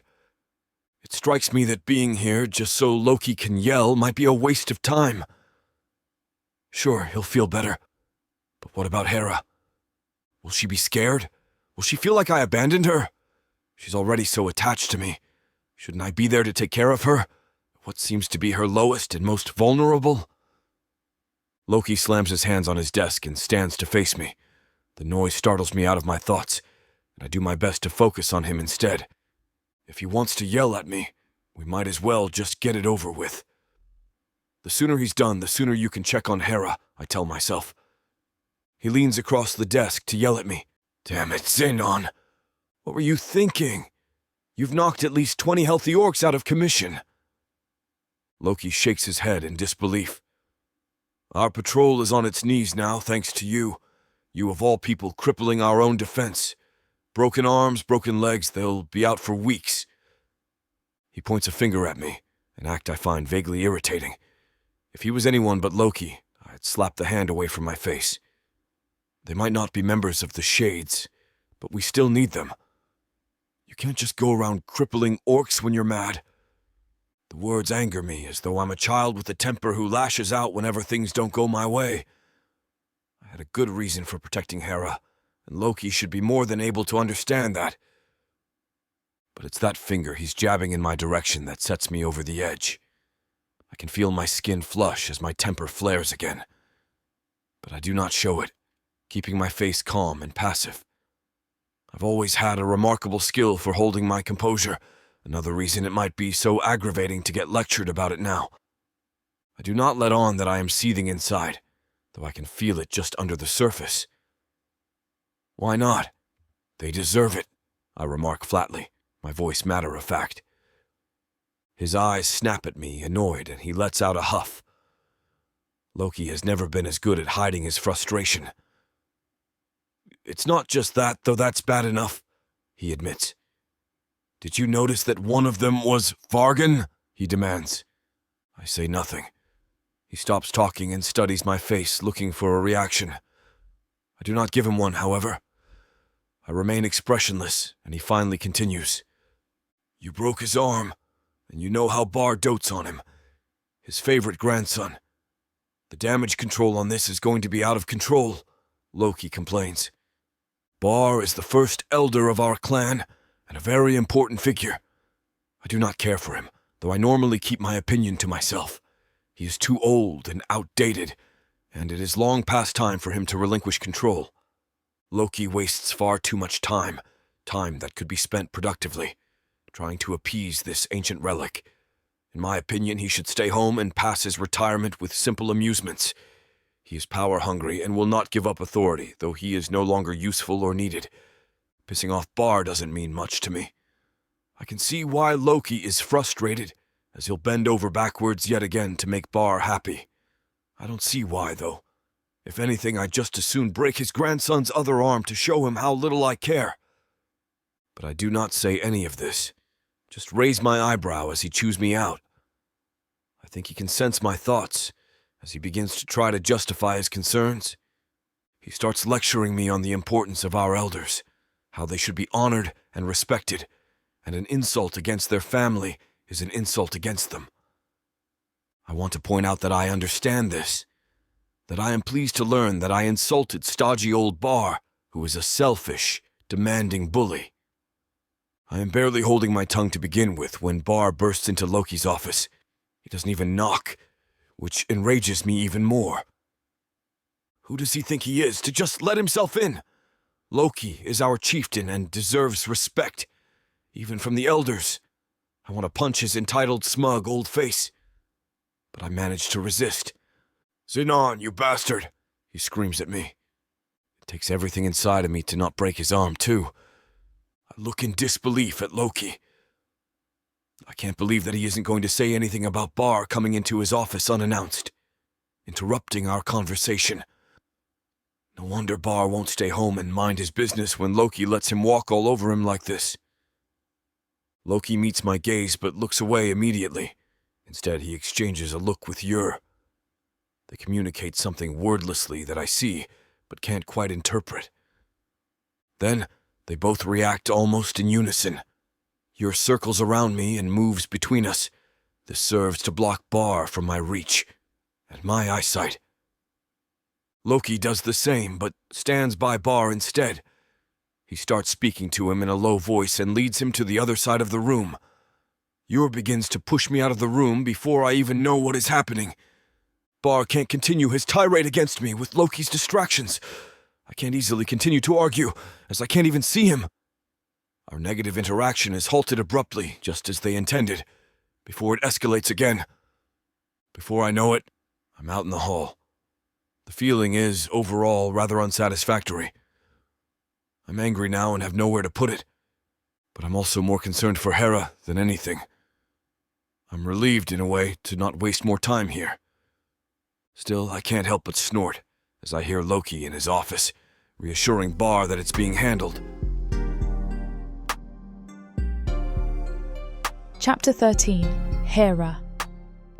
I wake up, covered in sweat. I sit up in bed, deep in the grip of an unspeakable terror. I open my mouth to cry out, but no sound comes out.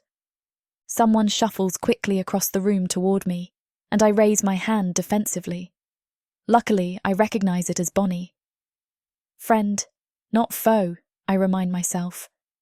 I like Bonnie, and I try to get my racing heart to slow down. She drops to her knees beside the bed, checking me over. I glance around the room, but it doesn't take me long to see that I'm in a familiar place and bed. It's a much different feeling than the first time I woke up in this bed, and couldn't even remember who I was.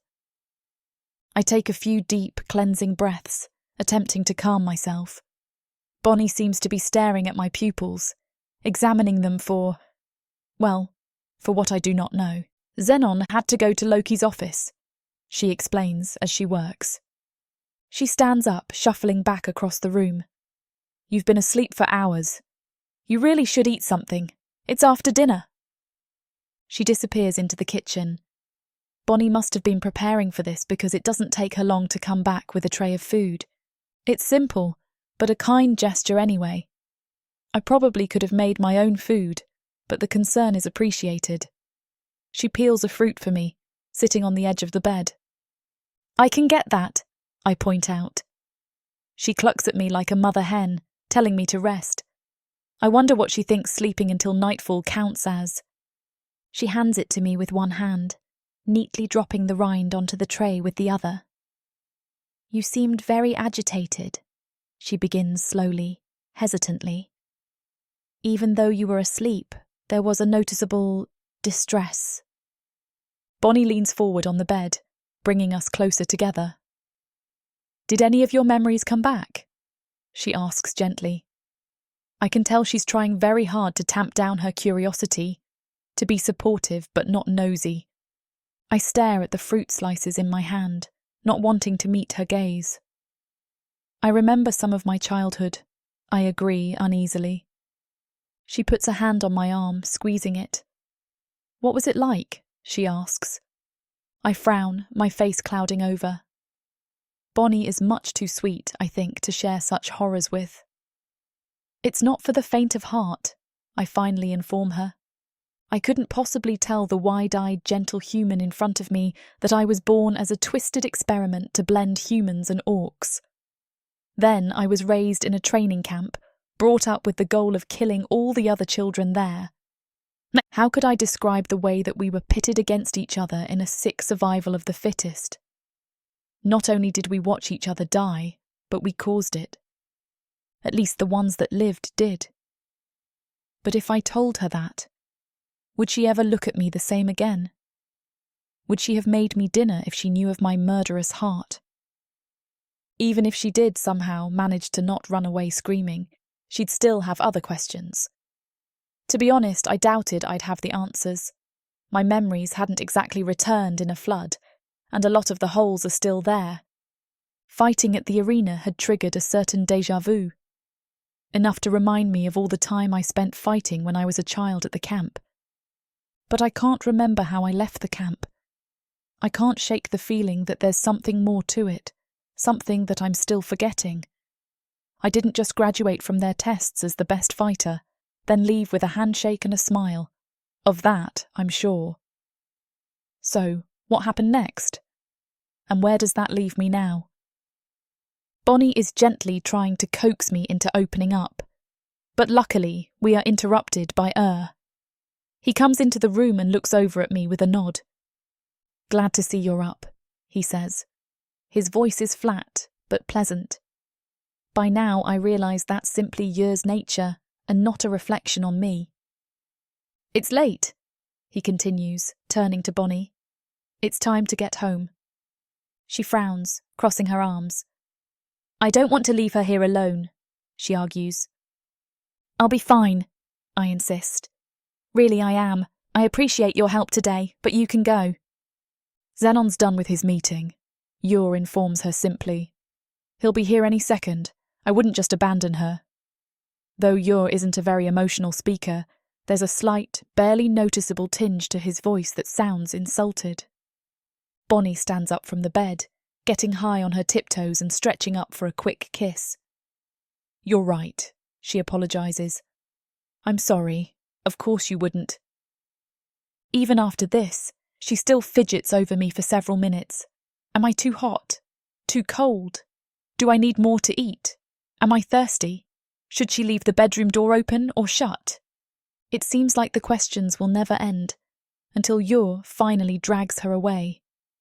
"Feel better," he calls over his shoulder politely. "I'm sure you'll hear from Bonnie soon."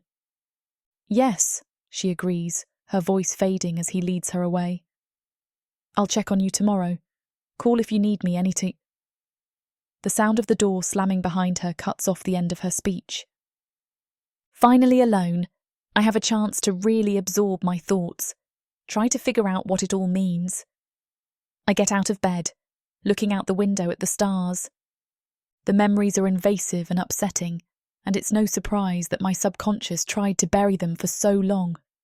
No matter where I look, it's there at the edge, the images of all the dead bodies, the blood pooling everywhere, the smell of death. It's hard to accept, and my stomach turns slightly. But all of that horror at least has a name that I can put to it, a reason. They made us do it, to see who was the strongest, who had the best genes. There's something else that's back now, something I have no explanation for. It feels very important to sort it out, as though it might answer some of my lingering questions. It might explain why I feel that there's something more to this still, something I'm still forgetting, something that I need to know. It's the sight, in all that carnage, of a pile of dead women. They're different from the children, and somehow I know they don't quite belong with them.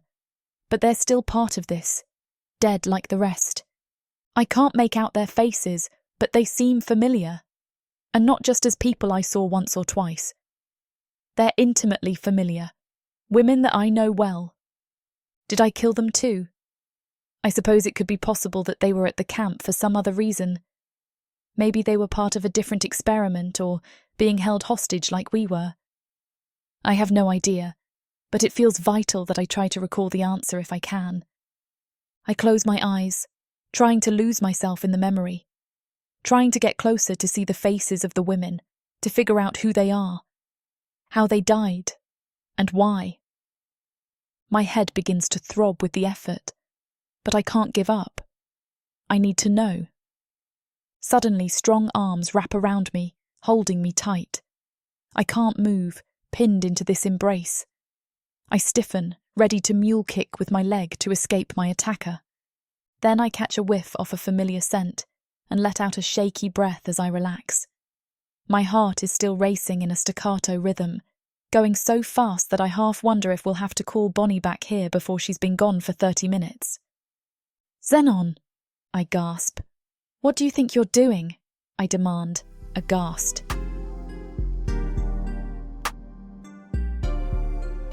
Chapter 14. Zenon. Hera doesn't even hear me enter the room. I keep my footsteps light against the floor so as not to startle her. And partly because something about catching her in a moment where her guard is down is fascinating to me somehow. I move a little closer and quickly realize that I could have entered in a cacophony of noise, and she still wouldn't have paid me any mind. Her eyes stare out the window, somewhat hazy and distant, as if she's searching for something beyond the horizon. Her brow knits down in a frown every now and again. She bites at her lip with a worried expression. Soon she appears to be muttering under her breath, apparently talking to herself. I watch her, my confusion steadily growing until it dawns on me. Hera is trying to remember. She's trying to push the limits of her mind as far as they will go, desperately looking for the clues that will help her make sense of her life. I want to know those answers myself, more than anything, but I can't continue to stand by and watch Hera torture herself like this. Not too long ago, she had shown her hidden gifts in a fiery ferocity that made my stomach leap with excitement. Now she was a shell of that warrior. She seems small and vulnerable here, tucked away where she believes no one can see her, trying to piece her heart back together. Even as I come right up against her, she doesn't flinch. I'm not sure where the urge comes from, but I can't resist lacing my arms around her torso and holding her tight. I try to squeeze some reassurance into her, as if my embrace can convince her that everything will be okay. Only then does she bolt upright in fright. Before I can gather her body against mine, she pivots on an outstretched foot and leaps out of my arms. Her head swings around to confront her mystery hugger. The revelation does nothing to bring her calm or soothe her nerves.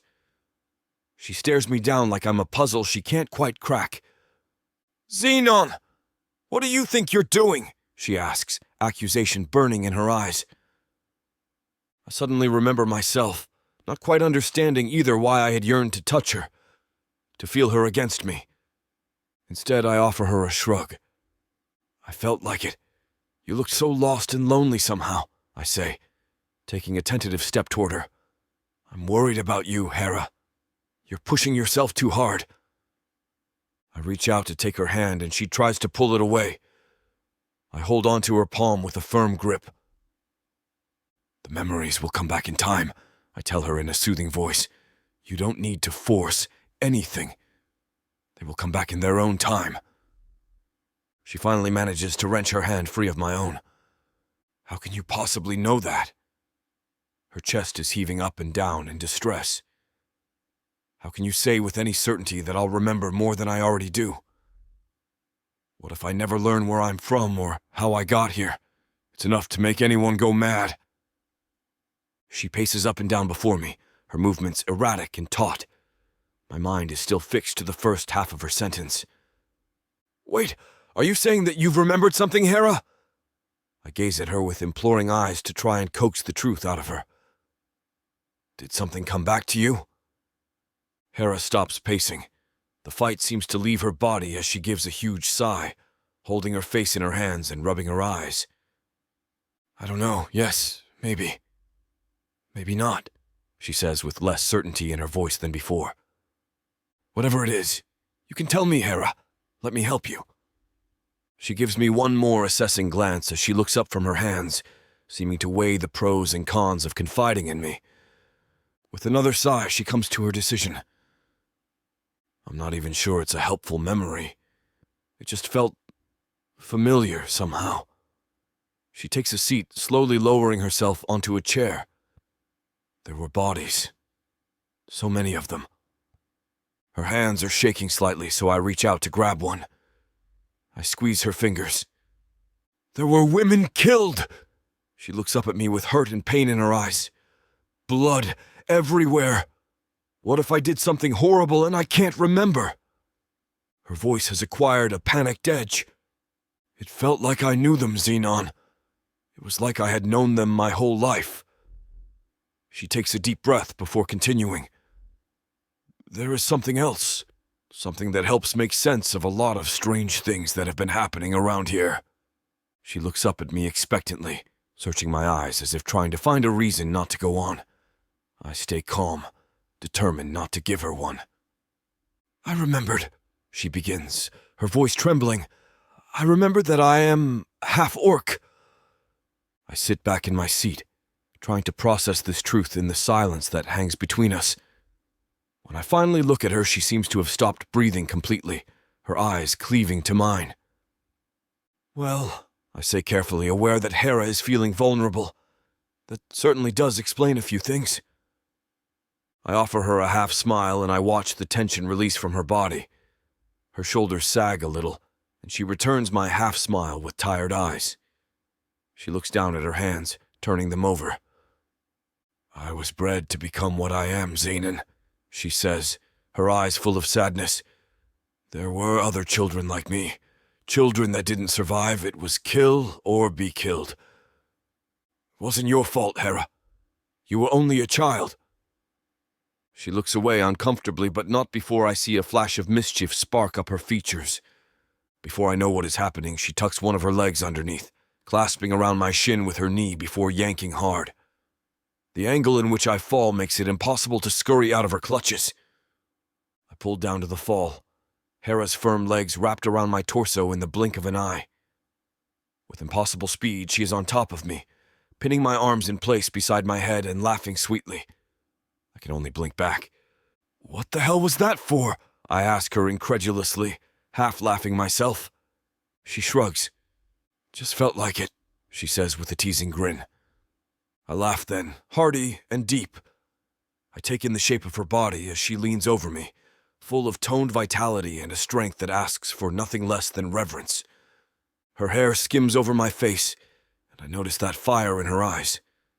The same fire I've seen over the past few days at odd glimpses. Whatever Hera had remembered from her past, I refused to believe that she had been the harbinger of tragedy for anyone, let alone herself. She really was truly and utterly magnificent, and a complete mystery.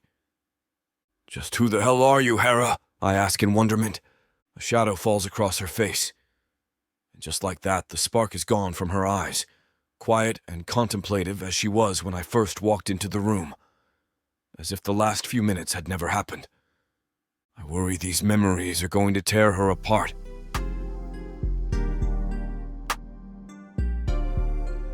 Chapter 15. Hera. I thought that when I finally remembered who I was, it would bring me closer to a solution. I would know where I belonged and who I belonged with. Now my memories are coming back to the surface. But somehow, I feel like I know less than ever. I am half human and half orc. No wonder I don't feel like I quite fit into either group. I am somehow too much, yet also not enough, of either one. It's a study in contradictions that I did not expect, a paradox that I don't know how to process. I'm dimly aware that Zenon is holding me, and I look up at his face. There's no judgment or disgust there. It doesn't really help me know what to do about my situation, but it does console me a little and put my heart at ease. I feel like if this is okay with him, maybe it's not as bad as I think. He's clinging on to me, as though he can physically pour his support in through my skin. I never would have guessed him for someone so touchy-feely. He's normally so stoic and severe. It's a bit surreal, but this entire thing is. I feel almost like I'm in a nightmare that I can't get out of. Who am I? I echo the last thing Zenon said, remembering that he's still waiting for my response. I don't know. I laugh, sarcastic and bitter. If I knew who I was, would I have stuck around here this long? What Zenon is really asking me is how I feel, realizing that they raised me to be a killer. Do I still want that, or did I ever? But it seems like such an absurd question at the moment. If I had remembered the way they trained me as a killing machine, I somehow doubt I'd have hung out on the base making small talk and drinking tea. Letting Camille teach me to cook. Isn't it obvious that isn't me? Even if maybe it once was. He can sense my frustration and squeezes me to him again. I'm reluctant to acknowledge that it helps. It does calm me, but I don't want it to. I want answers, not calm. We need to do something, don't we? Not only does it feel like we're wasting time, but I don't like thinking that he has this power over me. Then sits up, pulling me with him to look me in the eye. I don't think that he ever really doubted me, but my words reassure him. Whatever they did to me in the past, I'm not here now to cause trouble. I can tell that he knows that. As if he can read my mind, he offers a course of action like I have been waiting for. We have to go tell Loki, he says gravely, his hands on my shoulders. I feel a sense of relief seep through me. I know I need to do something, but don't know where to begin. Seeing that he is on my side and here to help means a lot to me. If you remember this, then that means you're not the only one. There was a camp somewhere, full of others like you. Where did they go? He wonders out loud. I can tell that he's reflecting on this for a moment, but has no immediate answers. Instead, he continues the thought, labelling the next problem. Someone out there is raising half-human, half-orc killers, training them for maximum brutality. An apology flashes across his eyes, as if to say he didn't mean to call me brutal. But I remember enough of the horrible things they made me do to know that he was right. He continues. We need to get to the bottom of this. Find out who is doing this and why. What is their goal? He says thoughtfully. I sniffle to myself. It's stressful to realise how much depends on my knowledge of something I can't quite remember. I'm the only one with any information, but I know there's something more to it. Something I'm still forgetting. I know whatever they are doing, I want to help put an end to it. It is evil, and I want no part of it. Maybe once I didn't have a choice. But now I am here, and I can say no more. I agree readily. I want to go to Loki now and tell him everything. If we act quickly, maybe we can prevent more harm, more bloodshed. Maybe if we all put our heads together and ask the right questions, I'll remember everything. Put the pieces all back together and finally know exactly what is happening here. Zenon escorts me to Loki's house right away, even though it's late at night. Loki greets us at the door. Mary and Asher are resting, he warns us. So, make it quick. I think it is sweet how he does not want to disturb his wife and child. They make a good family. My heart warms unexpectedly to remember that Asher is half human, half orc. She is not judged or cast out. Rather, she is well loved and cared for. Maybe there is a place for us after all. He leads us into the house. He gestures for us to speak, but keep our voices down. I do my best, not wanting to bother his family. Still, I know that Loki has good but misguided intentions. He has no idea the severity of the situation that we are bringing to him. How could he? This will be a long and restless night, for everyone. Zenon squeezes my shoulder, urging me to begin. I take a shaky breath, then begin to outline everything for Loki. I can see the moment the importance of my story begins to sink in, for him. His expression grows heavy and serious. He sits down slowly, listening intently. He is careful not to interrupt, waiting patiently till I am done. When I finally finish speaking, there is a long silence. He seems to still be absorbing everything that I have said. He looks at me in shock, wordless. But I can read his expression well enough to at least feel comfortable. He isn't judging me for what I've been through. He just wasn't expecting all of this. I can't blame him. He finally manages to assemble his thoughts and find words. Who would do that to a child? He says in horror. We thought that Forrest was the first human orc. We knew, of course, that would be unique. But he was born out of love, just to be himself and live his life like anyone else. He grimaces, his face shadowed with disgust. The idea of someone breeding children to try to obtain certain powers is... He shudders, unable to bring himself to finish the thought. I imagine this must be a sensitive topic for him, with his own human orc daughter. I can't remember everything, I admit, but I want to try. When I think about it, I know how I feel. I didn't want to be there. It's a bad thing, and we need to put a stop to it somehow. He rubs his chin, deep in thought. We should call for the council, he decides. Zenon puts a hand up, gesturing for him to slow down. What? Loki questions him. Are you sure that is a good idea? Zenon points out. Loki cocks a head to the side, thinking it over. Are you suspicious of the council? He asks curiously. The question intrigues me. Why doesn't Zenon want the council here? Both Loki and I wait for his answer. Does Zenon know something that we don't?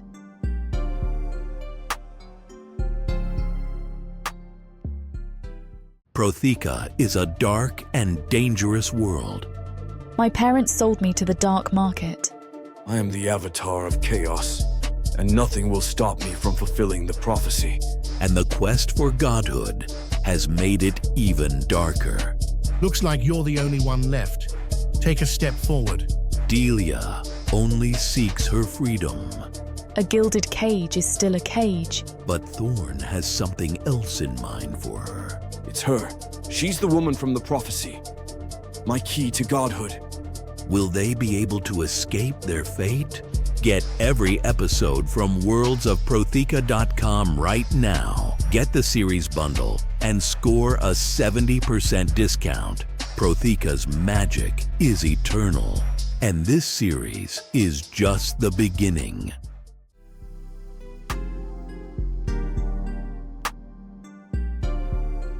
Chapter 16, Xenon. Are you suspicious of the council? Loki asks me. There's no disbelief in his voice as he trusts my judgment. It's just curiosity, and he wonders why I wouldn't want the council to know. I know that whatever I say, I need to tread carefully. I can't make accusations without proof. I don't know what's going on here, but there's a nagging feeling in my gut telling me to watch out. I try to explain this to Loki, though it's more of a sensation than anything. Not suspicious, I admit, but distrusting. Anyone who can do something this big is someone who has a lot of power and influence. Most people would never have the resources to pull off something like this, even if they wanted to. Loki nods in agreement. I continue. It may have nothing to do with our clan at all. But if someone from our clan knows about this, they're almost certainly one of our more influential council members. Until we can narrow down our suspects, you should stick to your most trusted advisors. Loki's eyes light up in understanding, and I know that I have convinced him. Hera turns to me, her face radiant. You're really smart, she says, sounding awed. I'm pleased, but embarrassed by the praise. I look down at my feet awkwardly, mumbling my thanks. Loki calls his regular helpers to his office to hear Hera tell her story yet again, suggesting that we leave his home so as to not disturb his mate and child. It's late, so they are all easy to locate in their homes. It takes a while to get everyone together, but finally, Irish, Enzo, and Yor are waiting expectantly. They look at Loki, expecting him to explain himself. Thank you for coming, he says. We have a matter that requires immediate attention. I wanted to get you all caught up as soon as possible. Hera looks a bit gray, clearly struggling to find the strength to reveal herself for yet another audience. I know this is uncomfortable for her. It's a private trauma that she keeps reliving over and over tonight. If the pain wasn't enough, it's made more stressful by the way she has to keep focusing on it. She would, I'm sure, just as soon forget it altogether. Put it behind her and stop thinking about it. But she can't. If she doesn't do everything in her power to stop it, then how many more victims could there be? It's not in her nature to let others suffer. It pains me that there is nothing I can do to make it easier for her. I wish I could take some of the burden from her. Instead, I just reach out, squeezing her hand to give her strength. It doesn't feel like much, but it seems to be enough for Hera. She smiles at me gratefully, then clears her throat. I remembered today where I was before I came here, who I am, she begins to explain. Then she adds a brief warning, telling them simply, "It's shocking." As she starts, they're engaged and curious. They expect an interesting story, perhaps something entertaining. But they don't expect the monstrous tale that unfolds, especially not Ur. She continues her narration. She spells everything out with careful detail. Listening to her speak, their faces progressively grow more and more revolted. She told her story enough times to anticipate most of their questions and fills in everything clearly. How she was bred and raised at a camp for orc human children. How it wasn't a one-time occurrence, but a deliberate choice to create hundreds, if not thousands, of these children. They were then pitted against each other, forced to fight to the death. Whoever was behind this wanted only the strongest, most brutal left. They were trained to be killers. When you finally killed everyone and obtained your place as the best of the best, you could be done with your training. You graduated from the program, or you died. Those were the only two options. Hera's face clouded with confusion as this part. She couldn't quite remember what came next. She knew that graduation served as some sort of release, but blanked on exactly what happened at the conclusion. Her audience asks questions as they can, but everyone takes their time to let each other speak. Everyone is very cautious to not interrupt, to let her have the floor and say what she needs to say. We all seem to agree that the most important thing is clarity, and listening is necessary to avoid confusion. Enzo, however, has been the quietest of all. He hasn't said a word. The expression on his face is unreadable. I cannot tell what he is thinking. I'm not even certain he's paying attention, though I think that he must be. Even Enzo would have to take something this important seriously. He seems to be in a world of his own and looks dark and gloomy. Loki opens his mouth, about to speak. Enzo, completely oblivious, cuts him off without noticing. His eyes are glassy and distant as he talks. I never mentioned this to any of you before, he begins slowly. But I can understand not remembering parts of your past. I had a traumatic childhood and did the same. Hera looks sympathetic, listening intently. The rest of us look at each other, not sure where this is going. It wasn't until I found a certain sense of peace, he admitted, after mating with Carissa, that I could begin to deal with those more difficult memories. I think I repressed them for a long time, because forgetting about them was the only way I could manage them. He rubs his face tiredly, looking pale. Things started to come back to me in dreams, but it felt like I only had pieces of the puzzle, and I couldn't really make sense of it. Listening to Hera talk now, though. Enzo leans forward, his arms on his knees. I'm certain that Ndar had something to do with it. Your dad? Loki asks, and he looks confused. I assume it's because Loki and Enzo are cousins, and he wonders how this escaped his attention. I don't know much about having a family, but I suppose it might feel like a betrayal, not knowing something so important about your uncle. Enzo nods, his eyes looking haunted by whatever memory has him in its grip. He took me to see the children fighting, he begins, his voice nearly a whisper.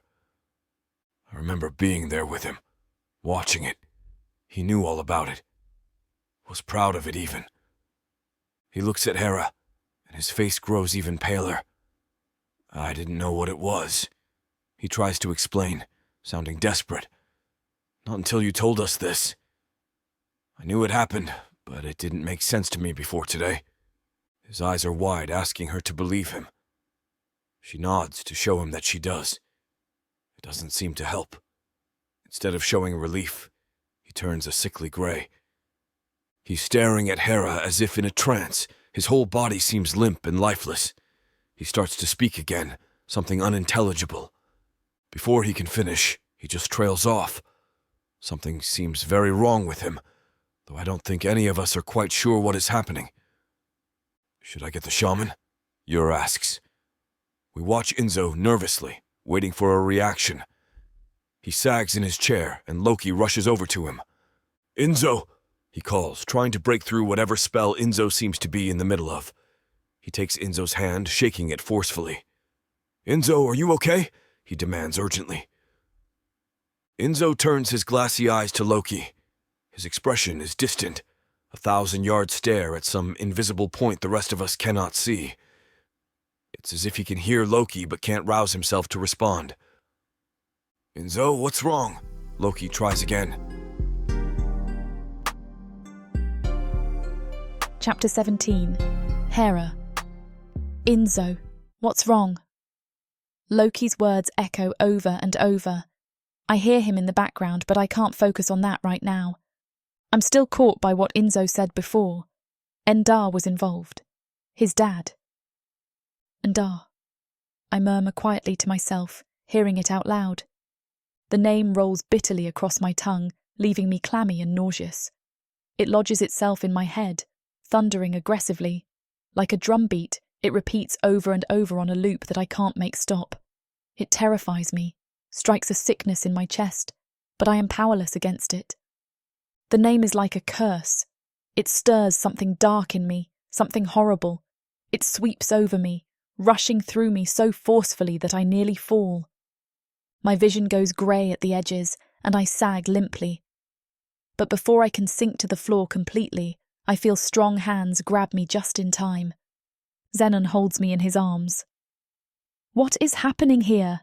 he snaps, his voice full of panic masked behind anger, as he stares at me in concern. "What's wrong?" I hear the question but can't seem to make myself respond. The words are missing. They've all fled my mind except the one I hear over and over. Ndar. My body feels chilled and clammy. I'm sweaty and disoriented. The back of my neck is hot, but the rest of me is cold. My stomach turns over, and everything shimmers in my vision. Zenon lifts me again, peering at me, but I can't focus on him. Instead, I am remembering Ndar, the same as Enzo. Our first glimpse at a villain. Our first glimpse at a father. What kind of a person he was, to have this reaction on the both of us, speaks volumes of the trauma we've equally endured. He was darkness, through and through. I remember his eyes, mean and snake-like. They never held any love, any humour or fun, just cold, calculated evil. I shiver thinking of it. The cruel man who called himself my father. He never felt like a father. Zenon rubs my arms, trying to warm me up. All I really knew from him was that he was the man who impregnated my mother. He forced her to give birth to me, against her will. And then, when she had done what he asked, he killed her. And I wasn't the only one. I have a half-brother, I remember suddenly. I stare at Enzo, my eyes growing wide. Zenon can feel me stiffen and watches me curiously. Seeing my expression, he follows my gaze and watches Enzo as well. I can tell he is confused, but at least he doesn't ask a lot of bothersome questions. Zenon is excellent at waiting patiently until I am ready to talk. I always appreciate that, but especially right now. Enzo and Loki are arguing about something. They have been talking this entire time, Enzo finally coming out of his trance, though I have no idea what has been said. I have been lost in my own memories and distracted, though I suspect that I blanked out on something significant. It has turned into a disagreement. I can see by Enzo's body language. The agitation that Enzo is feeling is transparent, but Loki seems mostly confused. Enzo sighs in frustration, shooting Loki a dirty look, and then stands up from the table abruptly. Though Zenon has been watching the exchange, I think he is still focused on me.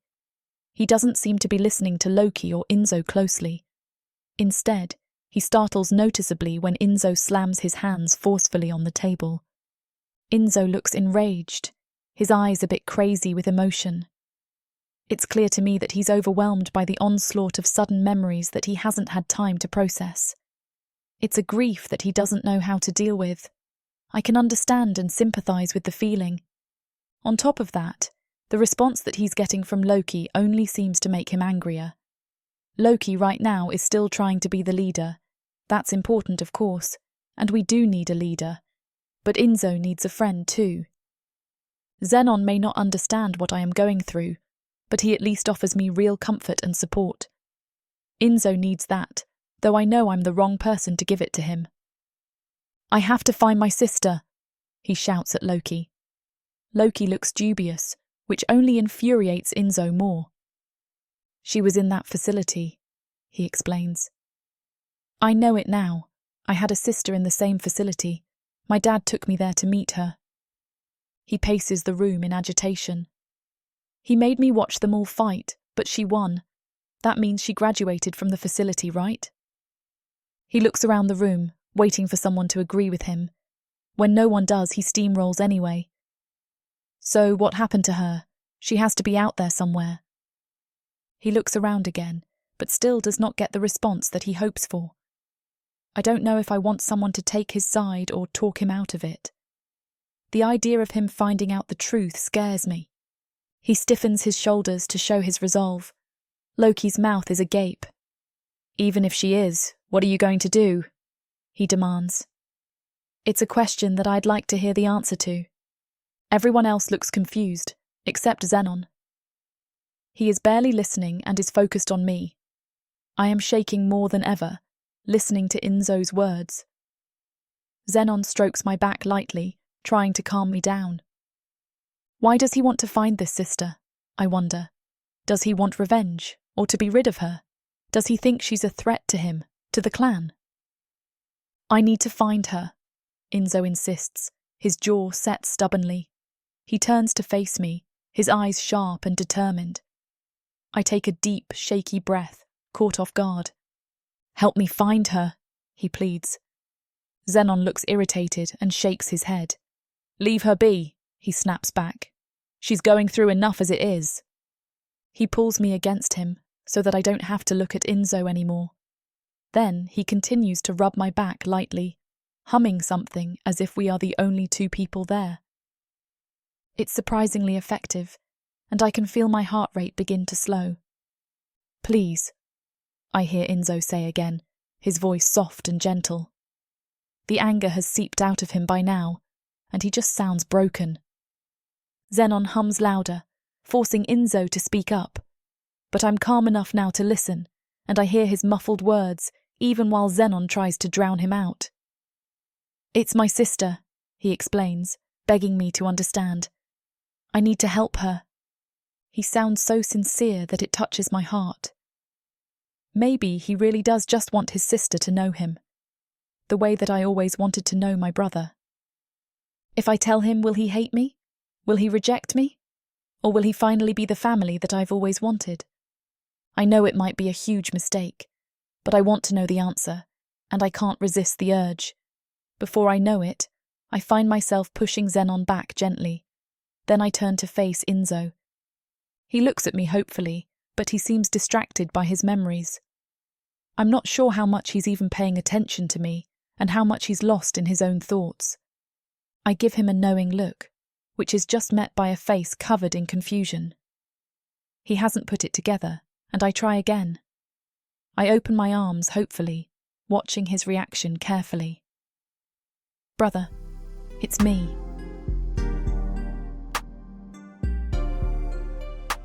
Chapter 18. Zenon. Hera stretches her arms out to Enzo. Brother? I think. What is she talking about? Enzo's forehead wrinkles, but he doesn't say anything right away. Instead, he just looks at her as though he doesn't understand what she is saying. In a way, I'm glad to know that I'm not the only one. Why would she call him her brother? I glance around the room at the others, but everyone's face shows their various levels of confusion. Hera pulls off her necklace impatiently, her hands shaking. When she finally manages to remove it, she thrusts her arm out, dangling it in front of Enzo. Here, she exclaims. It's the same necklace that she was wearing when I found her. It spells her name, Hera, which was how we knew what to call her even when she couldn't remember. He slowly reaches out, taking it almost suspiciously. He holds it in one hand, staring at it. He rubs one finger over the image etched underneath the name. I remember it well. It's a simple, crude image that I assumed was some sort of a family crest. At first, it looks like a cloud, but the curves on the right half seem to be more like flames. Come to think of it, I realize that I have no idea what Enzo's family symbol is. All the families have one, and some of us display ours quite often. Mine is a sun, which I wear proudly on my family ring every day. Enzo and I have never really been close. In fact, we pretty much hate each other. I think he always resented my friendship with Loki. Plus, he wanted to be the chieftain, so he disliked anyone who was on Loki's side. My heart freezes up as I watch the amazement begin to settle on Enzo's face. It hits me, in shock, what that symbol means. I look at Hera in disbelief, wondering how long she has known. She looks hopeful but nervous, as though she isn't quite sure what kind of reaction she may get. She rubs her arms nervously, waiting for his response. I feel suddenly protective of her. I turn my attention back to Enzo warily, hoping that he's not a complete jerk about this. In any situation where I have to assume that Enzo's going to do what most people would consider the right thing, I'm pretty much out of luck. His face suddenly crumples and he squeezes the necklace into his fist. Tearfully, he runs around the table toward Hera. Ur and Irish both step out of the way, quickly making a space to allow him through. My reaction is exactly the opposite. I immediately slide in front of Hera to block him, though I'm not quite sure why. It was an unconscious move, something that I just did without thinking. I can see Loki in the background, looking shocked. He can't understand why I'm interfering with this exchange between Hera and Enzo. He glances at Irish, who just squints over at me. I can tell that he's trying to decide if he thinks I've lost it. Honestly, I really don't know why I'm doing this either. It just sort of happened. I didn't think about it or have a plan. It was instinctive. Still, I have been trained to trust my gut when it comes to matters like this. I'm not going to let anyone hurt Hera, and I have a sense for these things. Something about this situation must be triggering my reflex, even if I don't fully know why. Maybe it's the way Enzo is acting, so erratic. First he's begging us, then he's yelling, now he's crying. It all just feels very tense, and I'm not sure I trust him. Or maybe it's the way Hera pushed me out of the way to talk to him. I refuse to let that thought grow in my head, though, ignoring it immediately. In any case, what's done is done. And now, with Loki looking at me like I grew an extra head, I feel the need to double down on my decision. Enzo's face darkens when he sees that I won't let him through. "What are you doing?" he growls. "Move!" he snaps. I stiffen my shoulders, ready to fight if I have to. "No," I say calmly. Enzo's face begins to turn red, but Hera intervenes then, grabbing my arm. She pulls me aside. "What are you doing?" she whispers. "I'm going to be fine. Calm down and let me talk to my brother, okay?" I look into her eyes and can see how genuine she is. She really does want him, and who am I to stop her? Besides, I think to myself with amusement, she could probably take Enzo anyway. With a reluctant sigh, I nod my agreement and move out of her way. She takes a step closer to Enzo, then stops uncertainly. Her arms flutter by her sides hesitantly, as though she's not sure what to do with them yet. They stare, evaluating each other. Neither says a word. It feels like it stretches on for an eternity, though it is probably only a few seconds. Then Enzo takes a step forward, his good arm winding around her, and sweeps her into a crushing hug. Hera isn't one for a lot of touching. I could tell earlier tonight when she was upset by her unpleasant memories that she had trouble even letting me comfort her. I can understand why Enzo would hug his sister, but it just goes to show how he doesn't even know her. I wait patiently for her to pull away, hoping that it doesn't hurt Enzo's feelings too badly, but instead she returns the gesture, clinging to him like her life depends on it. Something twinges in my heart, though I try to ignore it. I can't possibly be jealous of a brother and sister sharing a hug, can I? He cries, his face leaning down to rest in her hair. She's still holding on to him, even as they begin to talk. "I can't believe it," he says. "It's you," she says at the same time. They laugh and try again, but neither one of them can wait very long. They keep talking over each other, trying to cover everything all at the same time. They're too happy to have found each other, unable to restrain their joy at finally being together. My fist clenches at my side. Yor looks at me curiously, but says nothing. I try to force my hand to relax, but I can't quite do it. In fact, my entire body feels stiff and unyielding. My heart is racing anxiously. Every time her face lights up when she looks at him, I want to scream. I feel like I'm losing my mind, and I don't understand it. He's her brother. Why am I jealous of them having a relationship? Why does this bother me? I don't know why I care at all that she seems happier to see him than she's ever been to see me. I don't see why it matters that she's still hugging him when she freaked out about me touching her a few hours ago, throwing me on the floor for hugging her from behind. So what if she's found out that she has a connection with someone else here that she's, technically, had longer than the one she has with me? It's not like I care about any of this. It's not like I have a special claim to her or anything, or like I'd even want one. Heck, the only reason she's even living with me is because she randomly fell out of the sky when I was nearby. It's not as if I like her or something. Do I? Chapter 19, Hera. Please, Enzo requests. Please give us some space. Time alone. He looks around the room, his eyes soft and sincere. Everyone but Zenon agrees readily. Zenon seems unreceptive to the idea at first. Well, to be honest, he seems unreceptive to the idea entirely. But everyone begins to file out of the office, giving Enzo and I some privacy to talk. When Zenon does not budge, Loki and Irish drag him away. They each walk out with an arm hooked below his armpit, literally pulling him with them.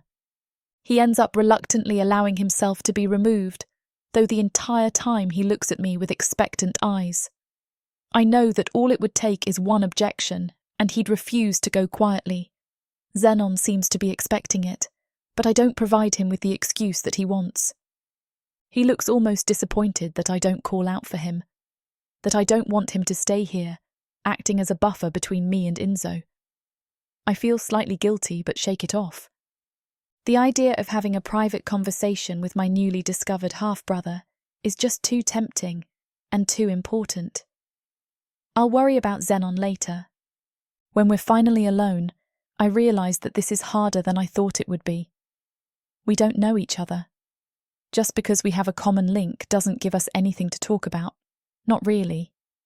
I think that Enzo feels the same way. His face keeps brightening when he thinks of something to say, then falls awkwardly when he thinks better of it. He wants to know more about my history, I realise with his half-finished questions, but also keeps stopping himself. My history is dark and unpleasant, and every question he begins to realise may be inappropriate and harsh. It's hard to find a way to start the conversation, especially since we both know the other has experienced trauma. Neither of us is particularly eager to open up about our experiences, but that hesitance also limits what we're willing to talk about. Finally, to save him some grief, I admit, I really don't remember very much. I can't recall everything, just the big parts mostly. This is true, and my memories have only recently started to return at all. He rubs his chin, looking thoughtful. That's probably for the best anyway, he points out. It must have been an awful way to grow up. The less you remember, the better, I'd think. He sits down in Loki's chair and puts his head in his hand. I'd noticed earlier that his left arm is scarred terribly, and besides the twitch of his fingers, he doesn't seem to have much use of it at all. It's not like things were a picnic for me, he admits, but it makes me wonder about his injury. But it wasn't as bad as everything you went through. Enzo sighs and looks at me with guilty, remorseful eyes. I'm sorry. I blink in confusion. Sorry for what? I ask.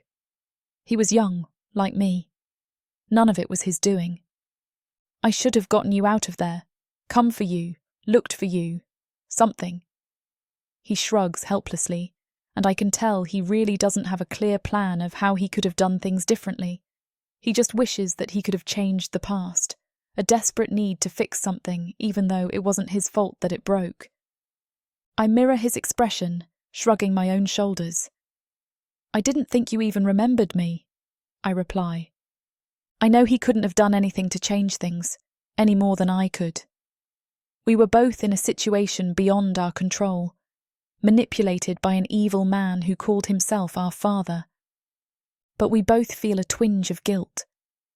I see it mirrored on his face as I feel it in my gut, wishing that we could have been there for our only real family. We were kept apart against our will. Now his face studies me, holding the pain of what could have been. I'm sure that my own expression reflects the same. I pat his arm, not wanting to wallow too much in our misery. Instead, I change the topic. He takes it eagerly. We spend at least 20 minutes deep in pleasant conversation, getting to know each other. He tells me more about the base and his role here. He tells me how he once wanted to be the chieftain instead of Loki, but is proud to be an elder now, to help the clan and not put his mate at risk. He asks me what it's like living with Zenon and if he's been nice to me. We finally come out of the office, deciding that it's time to rejoin the others. Enzo shakes Zenon's hand formally, then thanks him on my behalf for all of his help. Zenon looks a little surprised, but not unhappy. That is, until Enzo continues speaking. We appreciate it, but now that she has me, she'll come stay with us. I can come to your house tonight to pick up her things if there's anything important. Enzo turns to me with questioning eyes, waiting for my response. I am too shocked at first to say anything. Enzo does not catch the way Zenon's face darkens, but I do. You can't just throw me away like that, he thunders, sounding angry, and it seems to catch everyone off guard but me. I'm no longer needed, end of discussion. I side with Zenon, though I try to be tactful. I understand that Enzo just thought he was doing a nice thing. I'm comfortable at Zenon's house, I counter. I'm used to it there, and I don't want to leave right now. I'll stay there. I glance over at Zenon, hoping that he is happy with my decision. He does want me there, right? Instead, it is Enzo now who is upset. He glares at Zenon, and I wonder why it matters so much to him. Yes, he is my half-brother, but it's not like we really know each other. Why should I stay in a stranger's home? Enzo is more of a stranger to me than Zenon is. He's a male, and you are a female. It's inappropriate when you have a blood relation here, Enzo argues, glowering. I can feel my face grow hot, suddenly understanding what he is implying. He doesn't want his sister staying with the opposite sex, as it may seem improper. It never occurred to me before now, and I'm slightly embarrassed. I wonder if anyone else at base thinks the same thing. Are they gossiping about me and Zenon? Of course I know that we haven't done anything. So why does the idea make me blush? I should just write it off as nonsense. I open my mouth, ready to say as much to Enzo, but Zenon cuts me off before I can speak. That's ridiculous, he scoffs, and it bruises my ego. Does he have to say it like that? She's not going to move out just because I'm male. She's comfortable with me, and she's been there every night so far. She has her own room and privacy. Zenon turns to face me, his eyes looking up and down my frame. Then he turns back to Enzo. Besides, he adds, it's not like anything would happen between us. She's not my type, he informs him coolly. It lodges in my chest like a spear. Almost immediately, the stabbing feeling turns into anger, a molten lava spreading across my insides. Who cares about your type? I shout at Zenon. My face is red and my nostrils flare, furious at his rude comment. Who says I'd want you anyway? I fire back. I storm away angrily, though inside, my heart feels shattered. I refuse to let them see that, and I wait until I am safely out of sight, leaning against the wall and rubbing my face. I take a few deep breaths, trying to calm myself. The irritation I felt slides away. Guilt and shame, just as unpleasant, replaces it. Why did that bother me so much? Why did I let him get to me like that? Maybe I think I should go stay with Enzo. How am I going to face Zenon after that?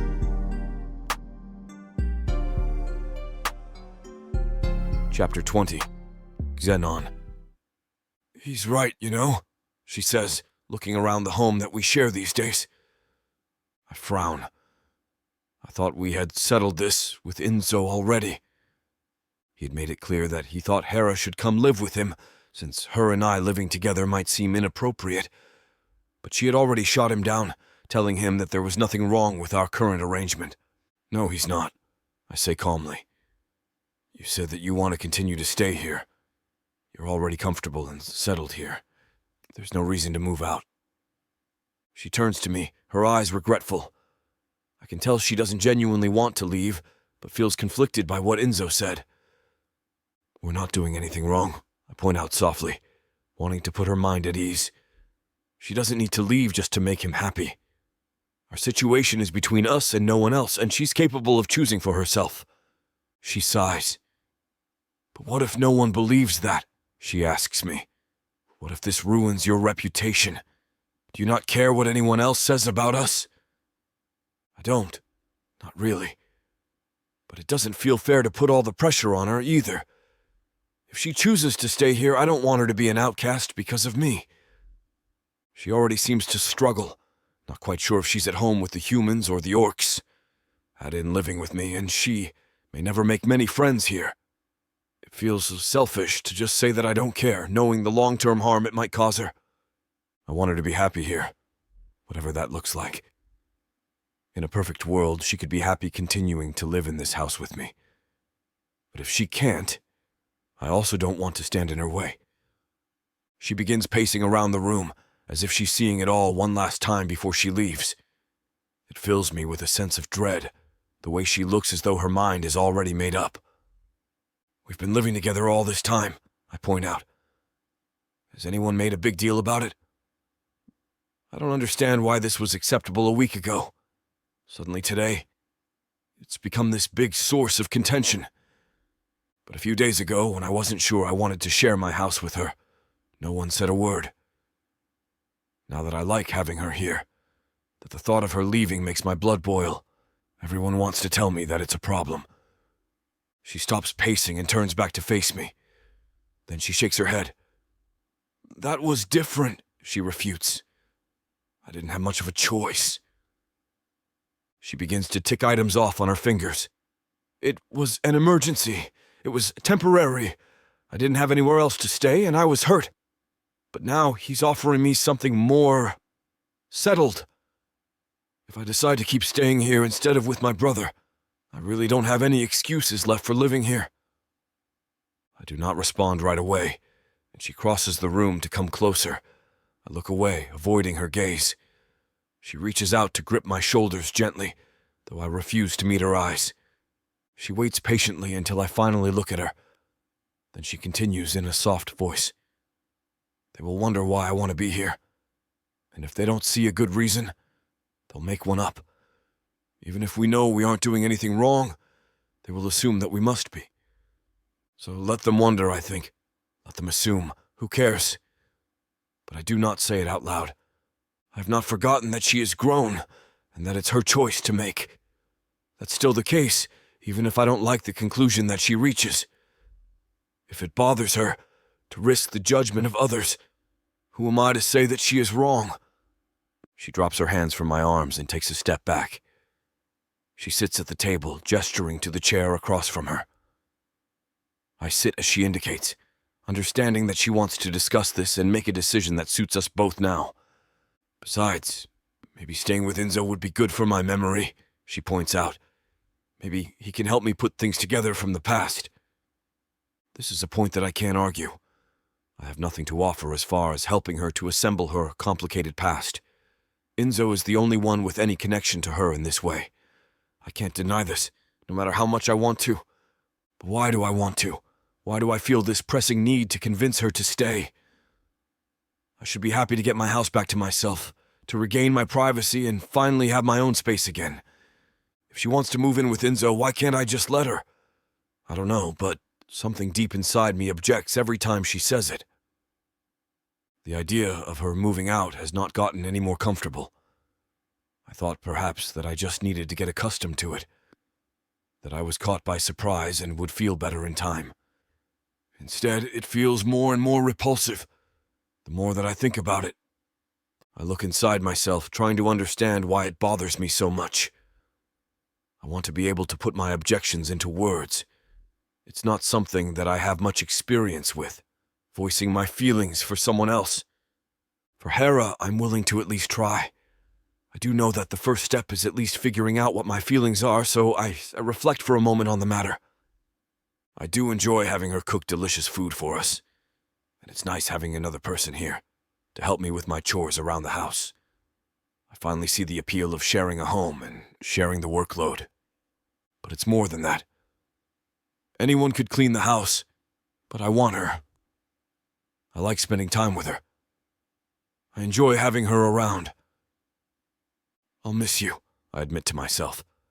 It's only when her eyes widen that I realize I said the words out loud. She gives me a wary look, as though she's not sure she heard me right. You'll miss me? She echoes dubiously. I backpedal quickly, trying to save face. Well, not miss, I amend. I've become used to your behavior. I'd hate to think it's a skill I've developed for nothing. I was trying to lighten the mood, but she just stares at me seriously. She doesn't seem to acknowledge my words at all. I try again to break the tension by forcing myself to smile, though it comes out more like a wince. I rub the back of my neck uncomfortably, fidgeting in my seat. She smiles at me slyly, not willing to let me off the hook that easily. I think she can tell that I'm not being completely open with her, but she can't decide why. Maybe she's learned to read me as well, something no one has ever picked up before. I heard you, she reminds me. You want me to stay because you'll miss me if I go. I don't know what kind of a response to give her. I'm unwilling to say it again, already more vulnerable than I want to be. But I can't deny it either, as that would be a lie. Instead, I say nothing and just stare at her expectantly. She meets my gaze, her eyes looking at me intently. I think she's trying to read my expression, trying to determine just how to take my statement, to gauge how serious I am, and exactly what I mean by it. Finally, she cuts to the chase, rather bluntly. Do you like me? She asks, and I can feel my throat tighten in panic. Chapter 21, Zenon. I stare at her, dumbfounded. I had no idea that she could be so blunt, and it takes me a moment to recover. When I get over the initial shock, I still don't know exactly how to answer. My heart knows, of course, what the correct response is. It's not even a question by this point. It's simply a matter of whether I have the guts to be honest with her. She looks at me from across the table, waiting patiently. Our eyes lock, and something stirs inside of me. I decide to throw caution to the wind. What's the point of hiding it? I don't want to live in a perpetual state of wondering what could be, and if she might feel the same. Feeling bold, I blurt out the truth. I lean forward on my arms, shortening the distance between us. Yes, I admit, my voice steady as I hold her gaze. Yes, I like you, but it's not that easy for me. I'm not someone who can just fall in love, and that's that. She wrinkles her brow, a slight frown on her face. Why not? She asks. I shrug. I already have a purpose, one that I've sworn my life to. I can't come right out and tell her that I'm the head of the Shades, of course. But I want her to understand that even if I might like a family someday, it's probably off the table for me. Her frown just grows deeper. I don't know what that means, she admits. Can't you still have a purpose in life and be married? I think if your wife needs to be your only reason for living, she might be a bit too dramatic for you anyway, she ponders out loud. I can't help but laugh. That's big talk from someone who plunged into my life, literally, by falling off a waterfall and nearly drowning, I remark. Hera cocks her head to one side. Point taken, she admits with a sheepish smile. I shake my head. It doesn't matter in any case. It's simply the way that it is. I accept it. I stand up, crossing the room to a window. I don't want to see the look on her face when I ask her my next question. It doesn't concern you? Unless you like me. I I hold my breath, willing myself not to turn around and face her. It's hard, but I know that her expression might devastate me. What if she's laughing at the very idea? But I just couldn't resist asking, as nerve-wracking as it is. If she rejects me now, I'm completely off the hook. All my worry is for nothing. It will sting for a while, of course. I'll be hurt at first. However, my love can remain unrequited, and my mission to protect Loki can go on uninterrupted. But what will I do if she says yes? If she likes me as much as I like her? I haven't even considered that possibility, to be honest. The very thought makes my heart feel so very close to exploding that I can only think about it for seconds at a time. If there was a chance, even a small one, that Hera would want to be mine, what would I do? Hera stands up from the table, walking across the room toward me. But before she reaches me at the window, she seems to change her mind. She veers off suddenly, sitting on the love seat instead. She bites her lip thoughtfully, thinking about it. How can I fall in love? She asks. I don't even know who I am. Who would I be asking them to love? It's pretty much exactly what I expected her to say. But it still hurts, more than I thought it would. It sweeps through me, the pain leaving me a little breathless. Still, I think, you knew this would happen. That's why you didn't want to tell her. At least I know now. I just expected it to feel a little different, a little more like moving on. Like I'd be able to box the idea up and never think of it again. This doesn't feel like a victory yet. It feels like I've lost something that I'll never get back. Maybe you should go stay with Enzo. I agree. The words come out before I know what I'm saying. But deep in my heart, I know they are right. This is too much. Too difficult. Her face looks disbelieving at first, and then just sad. A pain stabs through me. I want to tell her that I was just kidding, but I can't bring myself to say it. Every second that she stays is one more second I am reminded that she will never be mine to keep. It makes me feel desperate, that I could do anything to make her stay. You make me worry, I admit in a low voice. Like I might do something drastic. I've never been the sort of person who resorts to drastic measures. I'm calm. I'm steady. I'm a rock. I've trained long and hard to be this way. Hera looks confused again. Drastic like what? She asks. Her face is beautiful, with a wrinkled little crease in the middle of her forehead that I want to smooth away. There must be something in my expression, something that she can see. She looks up and blushes when our eyes meet. I cross the room, slowly cornering her on the love seat. Her vibrant red cheeks deepen as I come closer. When I bend over, our lips are only centimeters apart. Her breath hitches. In the sudden weighty silence, I finally answer her. Like this, I whisper, my voice gravelly and full of longing. I kiss her suddenly. A part of me was worried I wouldn't even know what I was doing, but as I cup her head and deepen the kiss, those fears melt away, especially when her lips part for me, inviting me in. The sensation fills my very pores and makes me feel as though I could carry her with me forever. I slide into a more comfortable position on the love seat. It is as if I am in a trance, completely unable to remember that this is exactly what I meant to avoid. Right now, I can't think clearly. I can't remember why I would ever want anything else. She stirs underneath me, just slightly, but it's enough to snap me out of my daydream, suddenly awake. What am I doing? What is going on here? I think desperately. I stand up, clearing my throat nervously. She looks at me, wide-eyed and expectant. I can tell that she is confused, but trusts me, which only adds to the dizzy, guilty feeling in my head. She waits patiently as I open my mouth to say something, anything. But at the last minute, I panic. With no explanation, I flee. I shrug my shoulders helplessly and turn away quickly, backing away like a wounded animal. Something in her own expression shifts, suddenly realizing what I am about to do. She begins to reach out one arm, trying to stop me. But instead, I practically run back to the privacy of my bedroom. I slam the door shut, leaning against it. My heart and pulse are racing. My hands are clammy, and my stomach feels sick. What did I do that for? Now she really will have to live with Enzo. How can I face her again after that? Or maybe the most important question, how could I spend every day with her and resist the urge to do that again, and again, and again, and again?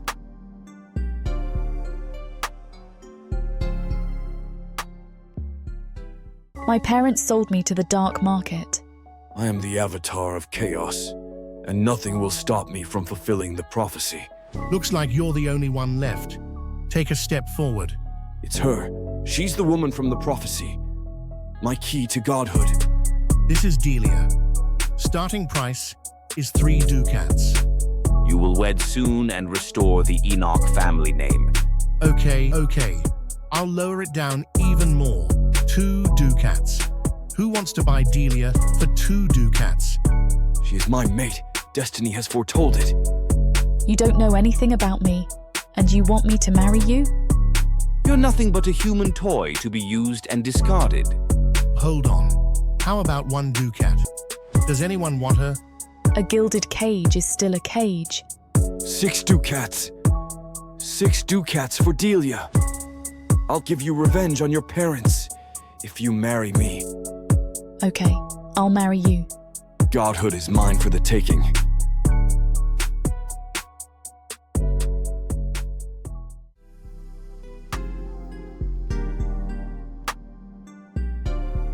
Chapter 22. Hera. Carissa slides me a mug of tea. It's our 3rd today, since Enzo has forbidden her to leave the house, and her jaw tightens as Enzo prepares to go out. I know he's trying to keep her safe after Loki decided to investigate their council, but it seems to be driving a wedge between them. Have you seen him lately? The question escapes my lips before I've even consciously thought about it. I don't need to specify which him I'm talking about, which makes my cheeks flush. Enzo's eyes are curious when he replies. Briefly. His hand squeezes the door frame. Very briefly. Loki is pushing him too hard. He was dead on his feet the last time I saw him. I wouldn't know. A week has passed and I haven't seen him once. All I know is that he's investigating Ndar and anything connected to him. It all seems so impossibly large. Does he even know what he's investigating? Until I regain my memories, it all seems useless. I seem useless. Maybe this will all wrap up soon, Carissa suggests. I know she's upset with Enzo for keeping her home while he risks his life, but the few times I've run errands outside were strange. Everyone is tense, glaring at one another as though they might be a bomb waiting to explode. Like the entire clan is holding its breath. If they can't trust their own elders, who can they trust? The entire clan is fraying apart like an old tapestry. Just one thread tugged the wrong way, and it all might unravel. You, Enzo points to Carissa, stay here. Sure. Where else would I possibly go? I'll just reorganize the cabinets for the 40th time this week. Her glare is full of fire, but I can tell she's upset with the situation, not him. If anything, she's frightened for him. Who needs sunlight? Fresh air? Talking to someone new? No offence, Hera. You're the only reason I haven't lost my mind in this house. I try to make my smile reassuring, but I feel as stifled as she does. Enzo opens the door, and guards wait across the street, armed and ready. The air feels tense, like a storm is building in the sky above us. Kinetic. Enzo feels it too. I see it in the set of his shoulders as he turns back to me. Hera, you stay here today. If you have to leave, you do it with guards, not alone. And how long are we living under complete lockdown? Carissa asks. Until Hera regains her memories, or until we figure out who wants to build an army of human orc children. Enzo presses his thumb against Carissa's eyebrows, smoothing her scowl as she hugs him goodbye. He keeps his voice low, just for us. It's for the best. I have a strong hunch that Hera's memories are the key to all this, but we must go slowly. I don't want to overwhelm her again. Useless. The whole clan is now worried that one of the children or human women will be swept away. The army I was a part of was a long time in the making, so while I doubt that they'll come here to steal people, I understand the new level of caution, especially since someone has tried to steal yours child before Enzo told me. This is all news to them where it was my entire life. I press my fingers against my temples and bite back a sigh. I know Carissa and Enzo don't blame me, but I do. I can't stand knowing that everyone is risking themselves to investigate something I could just remember if my brain would cooperate. I shut my eyes and try. It feels like stretching. I remember a forest, a fight, weapons clashing and clanging, the smell of burnt meat, the sensation of my stomach plummeting, a fall. Enough of that! I jump at Enzo's voice and my knees slam against the wood table. I'm just trying. I know. Enzo, my brother. It gives me vertigo to think about our connection and what others I may have forgotten. It will come in time when you're ready. Until then, stay safe. I'll see you both soon. He nods to the guards before he leaves. Carissa locks the door with a worried huff, but her face clears once she sits next to me once more. He's right, you know. You can't force it. Doctor's orders. Bonnie told me you could go into shock if you remember things too soon. I know. If I could force my memories to return through sheer will, they'd have been back weeks before. I try to force it anyway. Carissa busies herself with cleaning the kitchen, and my brain burns as I try to turn the oblique, glancing snippets swirling in my mind to coalesce into one coherent memory. But no matter how hard I try to remember my life before, my memory keeps summoning him. There's Zenon's face, stern but somehow kind. His warm eyes, the rasp in his voice when he asked if I liked him, the burn of his lips against mine, the frown he'd tried to hide when I told him I couldn't like him. A small, vindictive voice whispers that this is why I haven't seen him for so long. I miss him. It's almost like an ache in my chest when I think about how long it's been since I've seen him. When he returns, I'll tell him the truth. I do like him, even if I didn't want to at first. I like him more than I ever thought possible. He'd said he might do something drastic if I stayed with him, and I wish I'd stayed. I want to know what he meant by drastic. The kiss didn't feel dramatic enough, and I have to wonder if things would have gone further. Is it the same thing I crave at night, alone? His lips travelling down my neck, and his hands trailing across my... Do you hear that? A shout, and then another. A boom so loud it shakes our windows, and then everything, all at once. A small war wages just outside our door. Have we been attacked by an enemy clan, or is this the play of someone supporting Andar? Carissa takes my hand and pulls me away from the table, where we leave our steaming mugs. The door rattles on its hinges. Someone is trying to break in. Part of me itches to fight. With the adrenaline surging through me, I have no doubt that I would win. But Carissa tugs me down the hall, and I follow. I can fight, but it's not right to risk Carissa's life. I have to make sure she's safe first. The vault? She nods. We creep down the hallway until we reach an elaborate rug, which we kick aside to reveal the hidden entrance to the basement. I climb down first, and Carissa takes a moment to pull the rug back over the hatch before she closes the door. A rope ladder leads down, and it sways unsteadily as we both climb down. Once we reach the stone floor, Carissa tugs the ladder down. Whoever is attacking the house will find the entrance if they search hard enough. But every moment counts. Once we're in the vault, no one will be able to touch us. Why would they attack us now? I ask. Do you think it's another clan? Or... No one was supposed to know about the investigations, but word seems to have travelled if the tensions in the clan are any indication. Or, she confirms, I think someone involved found out about the investigations into Indar. Indar. Just the name alone sets my heartbeat racing. There's something I need to remember, something I need to do. I shake my head to clear it. How? Who? It makes no sense. Who would want to stop us from finding out the truth? While everyone has been on edge, it has been because they are on alert for an outside threat. No one has seemed angry that the investigations have gone on, and I have to wonder why someone is actively trying to get to the two of us now. Carissa is curt. Someone who wants you dead before you remember everything. Come on. That's when it hits me how right Zenon must have been. Someone in this clan would be powerful enough to help Ndar with his quest, his experiments, and if they were found out, the consequences would be lethal. They are trying to take out the only person that could reveal them. We walk together down the long, dimly lit hallway until we reach the secure vault. Enzo told us it is a secret, but 5 guards wait outside for us. Carissa heaves a relieved sigh.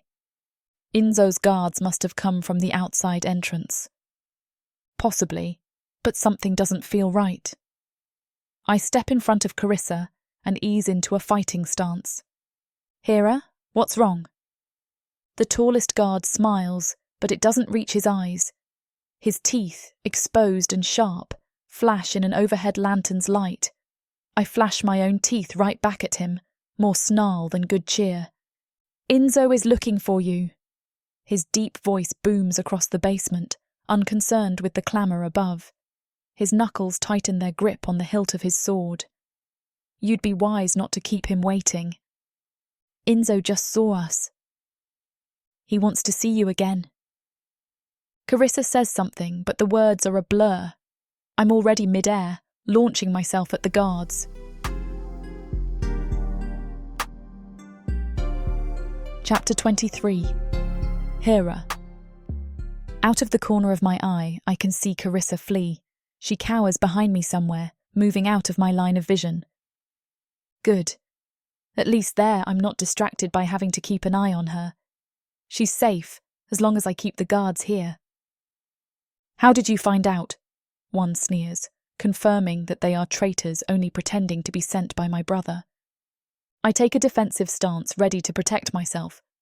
I brush the question off, like I'm going to share my innermost thoughts with the people trying to kill me. I don't trust you, I reply simply. I don't trust anyone, I growl, though that is not entirely true anymore. I know at once I couldn't, but I've learned to depend on others. He grins at me maliciously, then lunges forward. I weave away, pulling a dagger out from where it hides inside my boot. 2 other orcs come from my sides, flanking me. When they get close, I drop to one knee suddenly.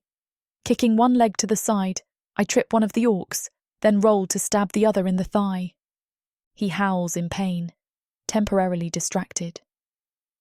So far, things are going in my favour. But I'm smart enough to push down the smug satisfaction I feel, knowing that if I get cocky, I can also become vulnerable. It's only now that they truly understand I'm a threat. They saw a woman and assumed that I'd be easy to catch. Now, they'll be using their full force to challenge me. I can't get sloppy. The orc that I tripped scrambles to his feet, while the first swings his blade at me. I jump, evading his attack. He's strong but slow. I know that sooner or later the blow he deals will be deadly. I can avoid most of them as I'm faster. But in the big picture, each strike that I let him take is another risk. I need to disarm him as quickly as possible. I lurch to the side, creating some space between us and the other guards. This time, when he slices toward me, I wait for the downstroke. Then I grab his wrist, pulling him toward me with one hand. With my other, I stab him in the stomach. Taking no chances, I jerk my dagger up, cutting clean through. He's dead before the knife is even out of him. Then I pick up his blade, a better weapon for now. The other orcs hurry toward me, and I continue to fight valiantly. One raises his sword against me, but I use my own to block the blow. Throwing him back against the wall, he crashes to the ground. I spin quickly around, unexpectedly thrusting into the orc behind me. He doesn't die as quickly as the first, but slowly collapses like a balloon losing all the air. The orc with the injured thigh sneaks up behind me. He's too quick for me and snatches me in his heavy arms.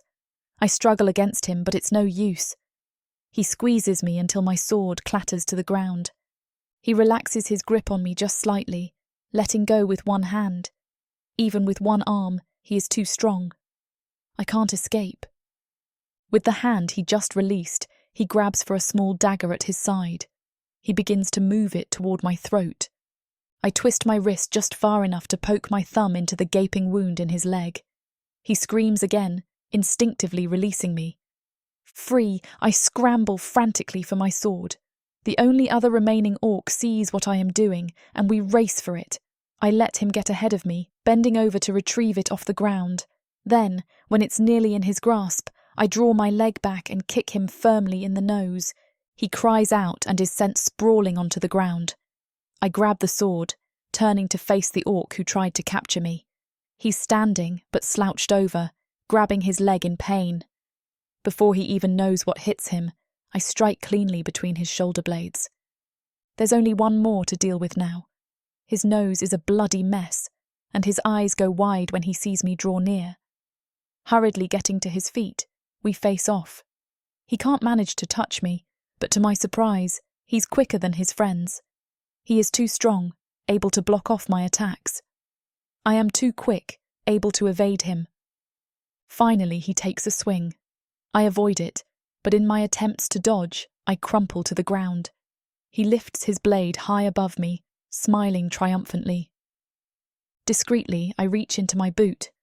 Palming a blade in my hand, I wait for just the right moment. He lines up his attack, confident. He never sees it coming when I drive my knife into his foot, pinning him to the floor. He's unable to move from his position, held there by the blade. I roll to one side quickly, grabbing my sword. He swings furiously, but there's no real skill to it. Distracted by pain and anger, his attack is ineffectual and scattered. Sword in hand, I deliver the final hit. He dies nearly instantly at this strike. It doesn't take long for me to be certain that the fight is over. I glance around at the bodies, feeling relief wash over me. There is no sign of life, no continued struggle. I have won. I breathe heavily, trying to pull myself together. This ordeal is not even the biggest one of my life, but I still know that it's important to mentally prepare myself for whatever may come next. I collect my 2 daggers, returning them to their rightful sheaths inside each boot. Who knows how soon I may need them again. As I bend over to do so, I can hear footsteps running behind me.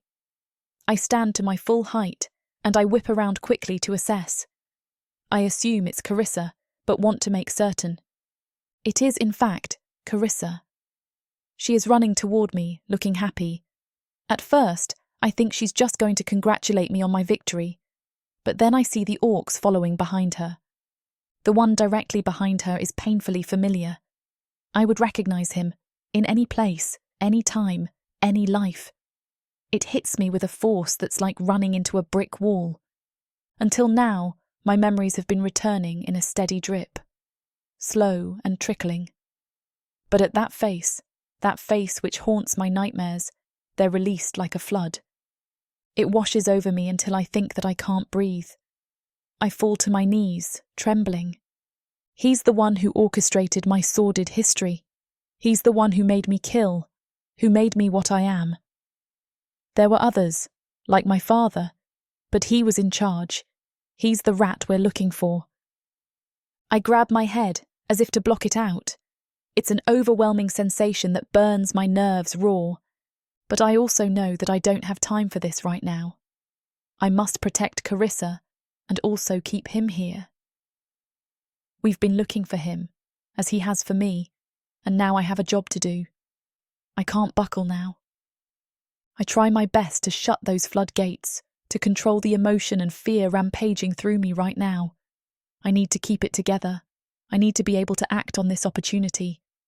I can't waste it, cowering. It's okay, she assures me. The first Elder Bar came to talk to Enzo about something. Isn't that perfect timing? Carissa gushes, understanding nothing. We'll be safe now that he's here. Oh, Carissa, you fresh-faced lamb. Run! I scream at her. Chapter 24. Hera. Bar grabs Carissa's hair, holding it tight in his clenched fist. Her eyes grow wide and fearful, and her body stiffens as the reality of the situation hits her too late. He yanks Carissa back against him forcefully, making her cry out. I grit my teeth, and my mouth tastes bitter with rage. I have to do it myself, he declares to me. Only way to get rid of this mess is to clean it up myself. His words make more memories flash behind my eyes. He wants to kill me. That's who I was running from when I met Zenon. He was slaughtering his army while the Burning Sun clan killed his cohorts. He had to keep us all away from the commander, from Irish, who would have known that it was not a typical base, who would have seen the training camp for what it was. I tamp down the vivid flashes as fast as I can, needing to end this. There is more at stake for me this time, and although I feel certain he'll never get away with this if he did hurt me or Carissa, I don't want to risk it. It's like he said, I have to do it myself. You won't get away with this, I shout. No matter what you do to us, too many people know about your experiments. He laughs. But they don't, he points out. I've cleaned up my messes, ensured there's no one left to tell. They'll never think of me as they investigate. There's no trail if I get rid of you, and you two will just be found as victims of an unidentified assassin. 2. It echoes dully in my head. I can't let him kill Carissa to get rid of me. I grip my dagger discreetly in my palm, readying myself. He tosses Carissa roughly aside, and my blood boils in anger. I raise my knife, ready to lunge. He laughs again, but the sound is cruel and mocking. My children never disappoint me, he remarks, fighting to the end of your pathetic life. I shake my head. I'm not yours.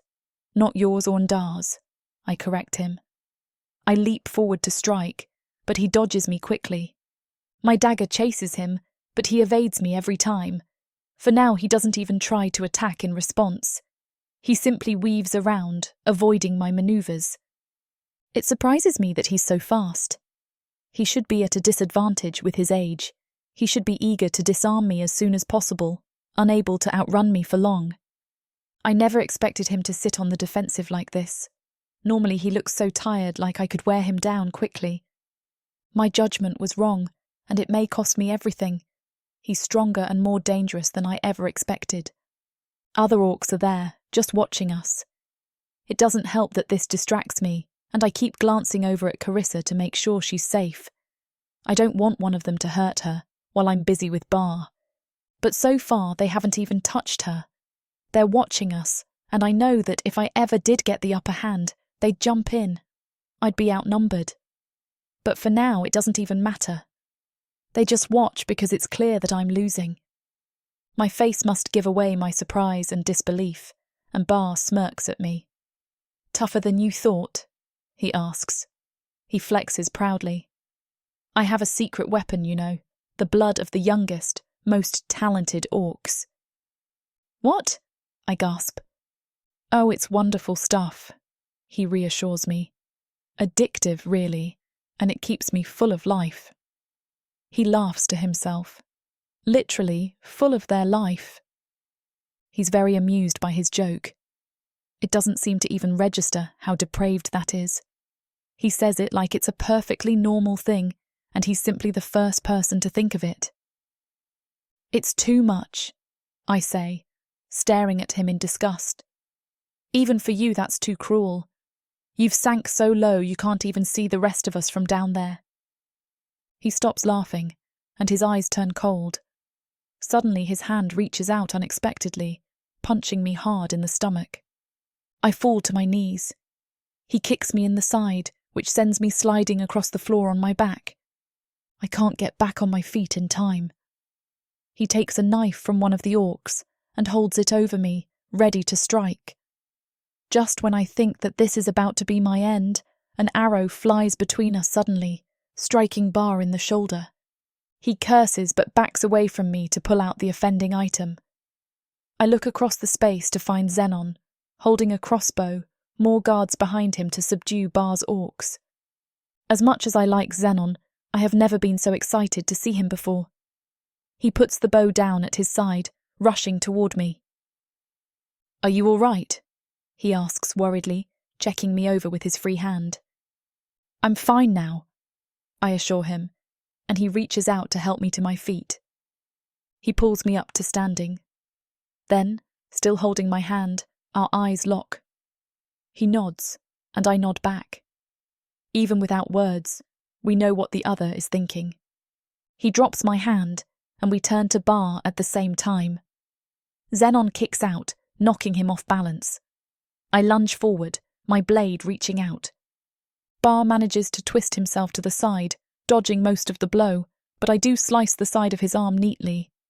He prepares to return the attack, but Zenon grabs his wrist before he can do so. Zenon punches him in the stomach, and he bends over in pain. Then Bar lifts his head forcefully, head-butting so that Zenon is thrown back. Zenon goes sprawling, holding his head. I wince at the painful sound. While Zenon is busy rubbing his injury, he charges forward at him aggressively. I lean down, jamming my shoulder into Bar's ribs. I follow through, using the motion to pin Bar against the wall. As I do so, I can hear my dagger clatter to the ground. Zenon scurries quickly to retrieve it. When Bar hits the wall, the air rushes out of his body. He immediately pushes back against me. I fall, landing hard. Bar turns again on Zenon, but I scramble to my feet. Seeing Bar approaching, Zenon deftly slides my dagger across the floor back to me. I snatch it up, watching Bar and Zenon wrestle. Zenon finally gets Bar onto the floor, and I hold the knife to him. I'm ready to deal the last blow when Bar shouts, "Do it!" There's a shuffle, and before I know what's happened, one of the orcs breaks free of his captor and is holding a knife to Carissa's throat. She is on her knees, her face strained and terrified. He has the dagger at the edge of her neck, watching us. Zenon and I both freeze, unsure of what to do. We can't let him kill Carissa, of course. But how do we get her away from him safely? Zenon and I stare at each other uncertainly. Bar begins to wiggle from his spot on the floor, and I hold the knife against him. I can't just let him off when we finally have him where we want him, right? But in response, the other orc pushes their own blade against Carissa. She whimpers softly. I can't risk it. Can't take the chance of sacrificing her life. I put my hands up to indicate my surrender. I avoid Zenon's gaze, not wanting to look at him. Bar pulls himself up off the floor, getting back to his feet. Just die properly, he advises, pushing a knife into my ribcage. The metal pokes into the flesh just under the bone. I can feel it, and do my best not to wince in response. I don't want to give him the satisfaction. He readies himself, and I know that with the next move I am going to die. I close my eyes. I try to look calm, but I can't help swallowing hard over the lump in my throat. Suddenly, there's a noise and a scuffle. My eyes pop open, wanting to see what is going on. The orc holding Carissa stares blankly at me with glassy eyes. He falls onto the floor, a knife sticking out of his forehead. "Now, Hera!" Zenon screams, penetrating the fog of confusion in my head.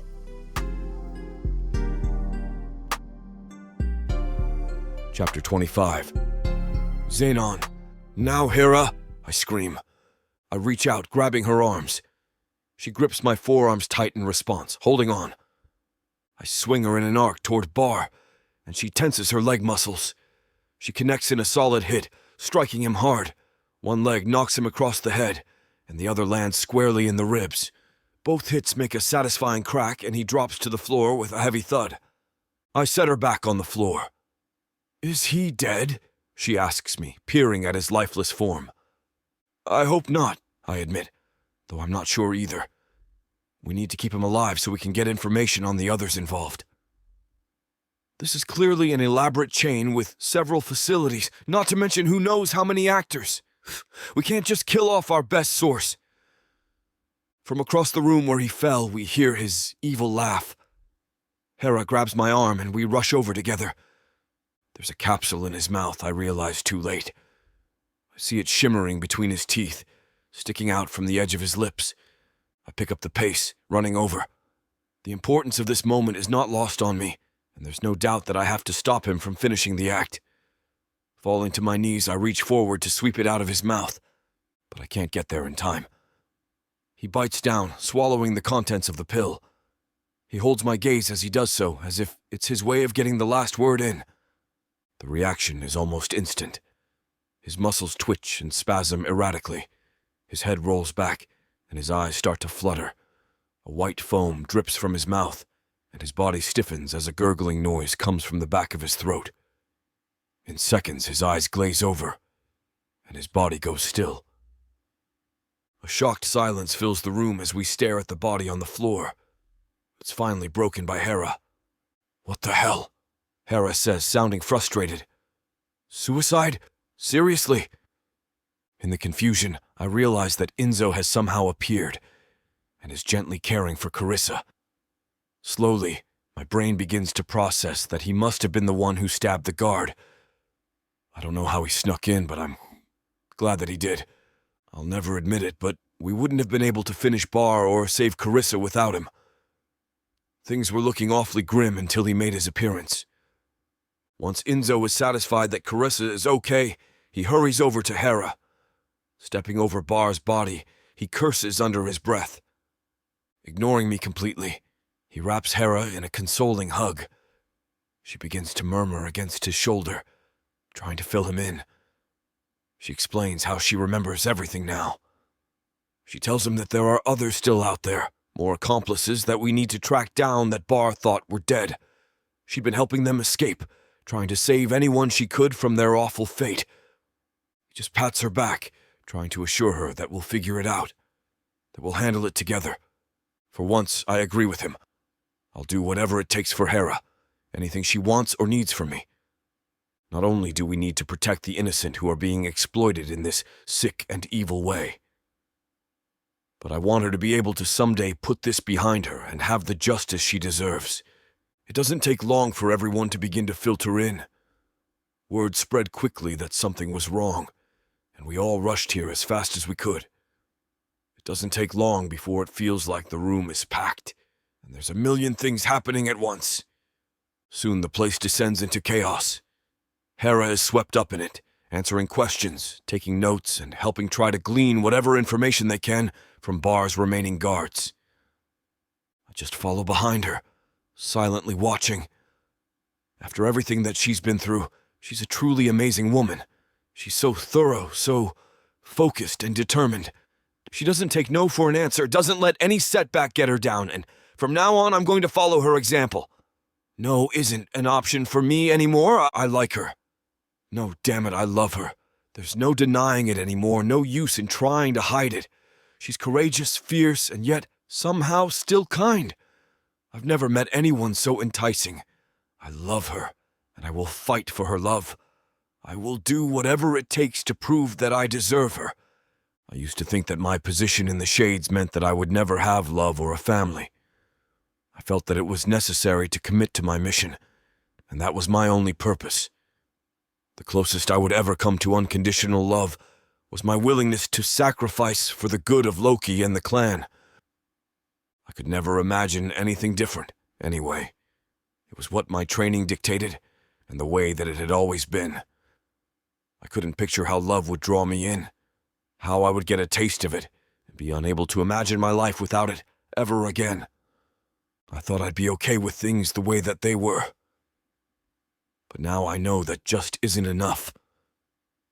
Ever since I met Hera and learned just how deep love can go, I can't give up on that. I can't take no for an answer. I already talked to Loki about it. I explained my position and how I am no longer fit for service. Then I officially resigned from my post. I knew that there would be consequences, as falling for a female is still a violation of the codes.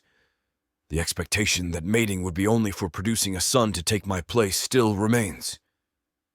But Loki refused to accept my resignation.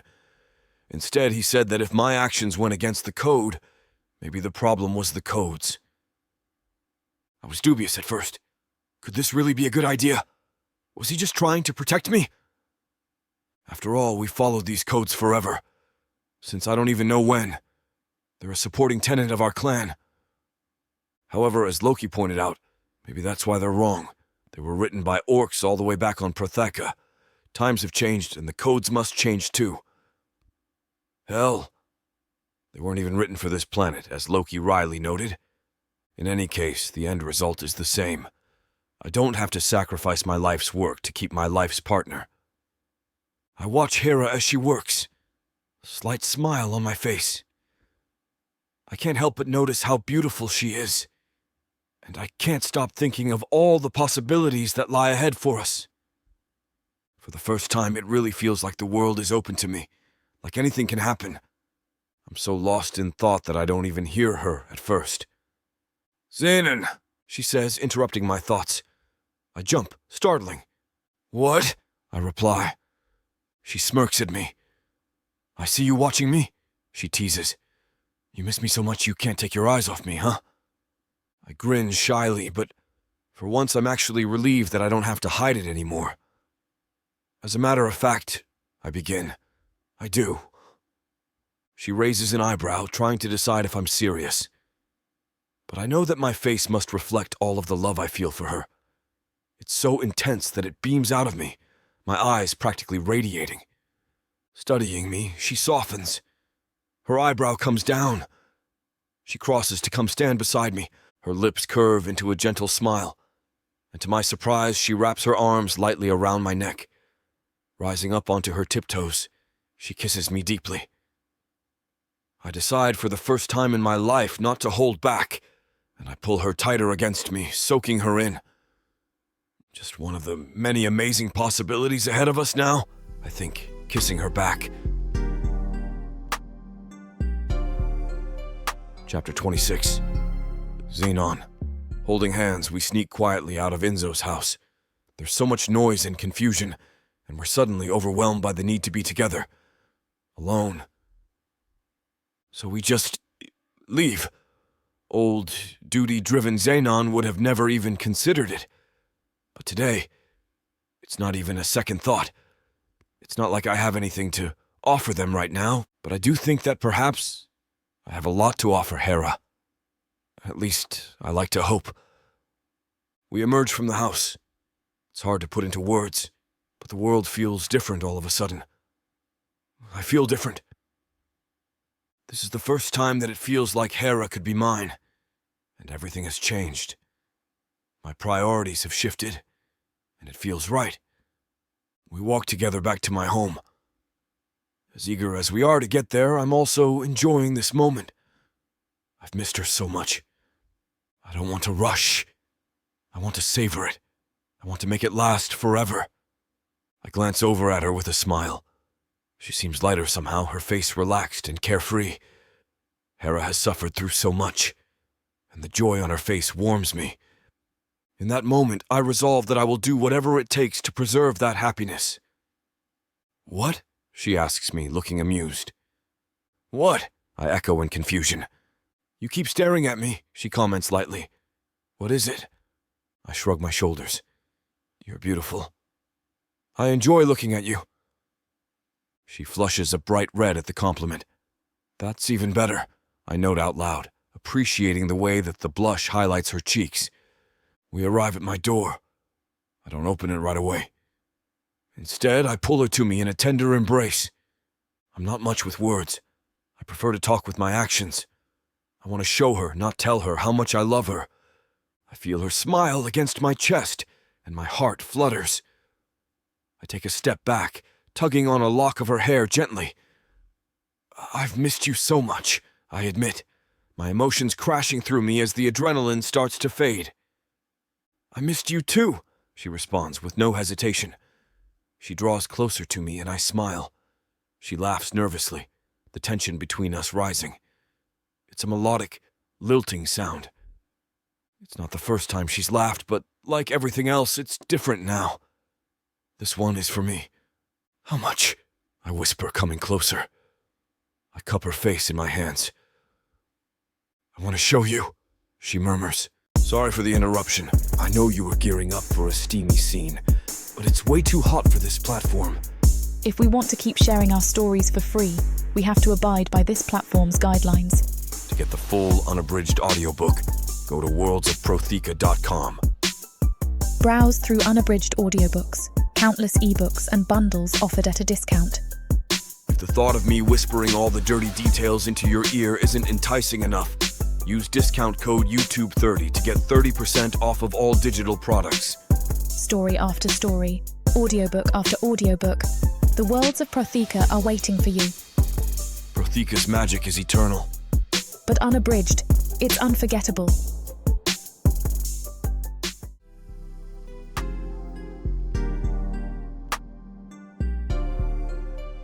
Chapter 27.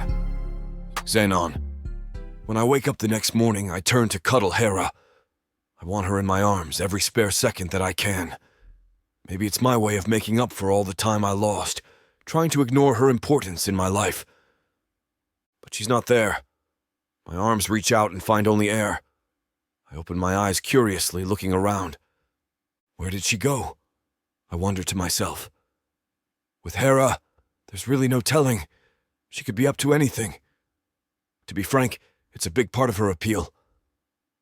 I search the room for my pants, abandoned from last night. I find them in the corner, along with her bra. I pick up the bra, examining it with no small amount of fascination. It's a strictly human invention. As both an orc and a male, the thing is rather bizarre and foreign to me. It looks so delicate, and I wonder what good it could possibly do. It's unclear to me why women wear them at all. It does feel soft, I notice, running a finger across the material. Maybe it's just soothing to them. She did like when I touched her chest, I recall. I smile mischievously to myself, remembering the enjoyable reaction. She liked it an awful lot. My member twitches just slightly, but I dismiss it. First, I must find Hera. Maybe then we can do something about the other matter, together. I drop the bra, grabbing for my pants instead. I shrug into them as quickly as I can, then leave the bedroom. The house is small, so it doesn't take long to locate Hera. I find her in the kitchen, cooking us breakfast. I'm overwhelmed by the simple act, feeling so loved by her care. It probably wouldn't seem like much to other people, but I've lived on my own for so long that the tender act resonates deep inside of me. It leaves me speechless for a moment and distracted from the rest of her. Though I came out here wanting to get physical, I'm now gripped with emotion instead. I embrace her wordlessly from behind, pulling her into a tight hug against my chest. She leans her head against me, looking up at me. "Good morning," she greets me. I don't answer her right away, as there's something more important that I need to say. My heart leaps to my throat and I almost run away again. I can't, though. I need her to know how much I want her, and I'm tired of being the only person in my way. "I love you," I tell her seriously. She turns around to face me fully, resting her arms on my shoulders. She looks deep into my eyes, and I know that she can sense my sincerity. She kisses my lips softly. "I love you too," she breathes. Her response sings through my body, bringing me the most amazing feeling. I kiss her gently, full of meaning. Yesterday, saying the words at all would have seemed impossible. Today, the word love doesn't feel like nearly enough as I gaze into her face. I kiss her again. "Good morning," I finally reply, returning the greeting from earlier. Then it penetrates my hazy, lovesick mind. She's wearing an oversized shirt to cover her naked body. As much as I like to think about everything underneath the shirt, I can't help but take a certain delight in the clothing too. It's my shirt. It sends a thrill through me when I notice. It's like she's wrapped herself in a big flag that labels her as mine. As much as Samara and I want to finish what these two characters have started, it looks like this chapter is about to get too hot for this platform to handle. Unfortunately, we have to pause here because their guidelines won't allow us to reveal the spiciest details. To keep bringing you these free audiobooks, we have to follow their rules. But don't worry. You can experience the full, unabridged version over at worldsofprotheka.com, where the boundaries of passion and fantasy collide. Use code YouTube30 for 30% off any of our unabridged audiobooks set in the rich and immersive worlds of Prothika. Prothika's magic is eternal. With these scenes, it will be unforgettable.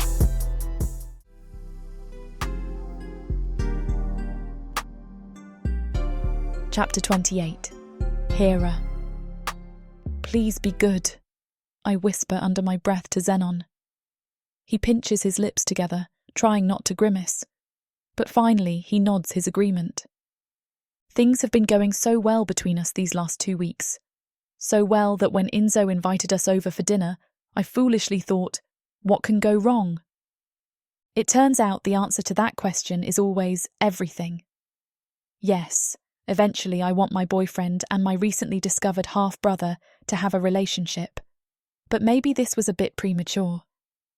Unfortunately, now that we're here, it's a little too late to unring this bell. I may not need to worry about how Enzo gets along with my boyfriend anymore. Judging by the look on Zenon's face, I may not have a boyfriend much longer. At least we are finally moving toward the table for dinner. We've been sitting in the living room making awkward and uncomfortable conversation for the last hour. Dinner has to be better, right? We at least have the distraction of food. Zenon and I approach our chairs, sitting side by side, when Enzo practically barks at him. Not there, he snaps. She's sitting next to me here. You sit on the other end. Zenon turns to me, his jaw dropping in surprise. I can see the vein in his forehead working overtime. I give him my most imploring look, practically begging him to stand down. He closes his eyes and takes a deep breath. When he's something close to calm, he opens his eyes again. Fine, he says curtly, barely concealing his irritation. Zenon begins to move where Enzo is indicating. First, he stops to pull my chair out for me. Before he can, Enzo sees what he is doing and cuts him off to seat me himself. Zenon grits his teeth, but obediently passes behind me to find his own seat. As he crosses near me, I pat him on the arm, silently thanking him for his cooperation. He sits down. We can't sit next to each other, but we are at least facing one another. He opens his eyes wide at me, silently communicating across the table. I can read the expression loud and clear, and it says, "This is crazy!" I clear my throat uncomfortably. Carissa is arranging the last of the food on the table. "This looks wonderful," I say. "It really does," Zenon agrees. "Thank you for inviting us." "Well, we wanted Hera, but apparently you're something of a package deal these days," Enzo snarks. "Sit down, Enzo," Carissa says forcefully, putting an abrupt end to their argument. "Serve the meat." He glowers but does as she says. When it's Zenon's turn, he passes Enzo the plate. Enzo in turn gives him the smallest portion he can find. Carissa clears her throat, and Enzo then tries to pretend like he was just kidding as he adds more. I can barely even look at Zenon through my embarrassment. I glance up timidly to see him clenching a fork in his fist. When I said dinner had to be an improvement, I forgot there were potential weapons. Now I just hope everyone leaves with all the eyes they came here with. I get that, on some level, everything between Enzo and Zenon is incredibly complicated and unusual, which makes things like a normal dinner party end up incredibly complicated and unusual. I'd like for us all to get along, but maybe dysfunction is just a given in our rather weird situation. Zenon thinks that Enzo is being dramatic over his claim to me, since he didn't even know I was his sister until recently. He's not wrong, and I understand his frustration. I've spent more time with Zenon, so Enzo sweeping in to play the part of big brother now at the last second is a bit much sometimes.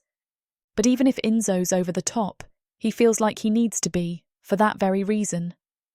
Zenon's right in that Enzo isn't a traditional brother, but that's why he wants to make such a big deal of it, to prove that he can live up to his responsibility. Enzo feels like he missed out on all the other big brother moments. So now he's going to smother the hell out of me for this one. It may be one of the only ones he has left. And unfortunately, neither one of them is taking the idea of not being in charge very well. They both want to prove how much they are willing to do what's best for me, to the point where it becomes this wild competition no one even asked for. As a result, they butt heads a lot, to the misery of everyone else, but especially me. Carissa passes a bowl of potatoes, which I gratefully accept. It feels like a necessary distraction. It gives me something to focus on besides the tension in this room right now. She does her best to make bright, polite dinner conversation. I really have to give her credit for her determination and pluck. But it's an uphill battle for poor Carissa. I'd feel sorry for her if I wasn't so busy feeling sorry for myself. I'm staring at my plate in horror, pushing the food around nervously. Meanwhile, the two males are wound so tight that I half expect one of them to preen like a bird any second, in a ritualistic display of dominance. It's no small wonder someone hasn't knocked all the food to the floor to arm wrestle yet. An awkward silence falls across the table. Carissa, who is doing more than her share of small talk, has run out of things to say. I'm too scared to help her out, and Zenon is too angry. That leaves Enzo, who bluntly declares out of nowhere, "So what are your intentions with my sister?" Zenon coughs. "Excuse me?" he asks in surprise. "Well, are you just going to keep having sex with her? Living with her, enjoying the benefits, and that's it?" Zenon raises his brow. "Well, I'm not going to give her up," he declares. After the evening we've had, I let out a silent sigh of relief at this. Maybe Enzo won't scare him off after all. "And you don't like me anyway, so nothing that we do is going to make you happy." Enzo frowns and crosses his arms. "I never did like you," he admits matter-of-factly. "But whether it makes me happy or not, I think that depends on how you answer my question." Zenon stares at Enzo, squinting as though he's trying to gauge him before he responds. I'm confused as well, not really understanding what Enzo wants or expects. Then Zenon stands up abruptly, pushing his chair back. He strides over quickly and determinedly, marching past Enzo without a glance as he heads to my side of the table. Next to me, he drops to one knee unexpectedly. It's so sudden that at first I can only blink in surprise. I'm uncertain that this can really mean what I think it means. We've only known each other for a few weeks. But he pulls off the ring that he always wears on his left hand. My eyes widen in surprise, knowing now that I am not mistaken. The ring is a treasured item of Zenon's, a family ring engraved with a sun. I know how important it is to him, as I have asked him about it before. If he is offering me such a prized possession, I know that he is serious. Pinching the ring between his thumb and forefinger, he extends his arm to me. "My love," he says to me, "this ring will protect you. It's the assurance you deserve, a symbol of my loyalty and my love. Will you be my mate?"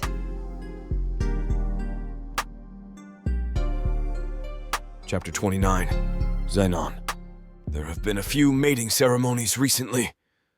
They seem to be a rather common occurrence these days.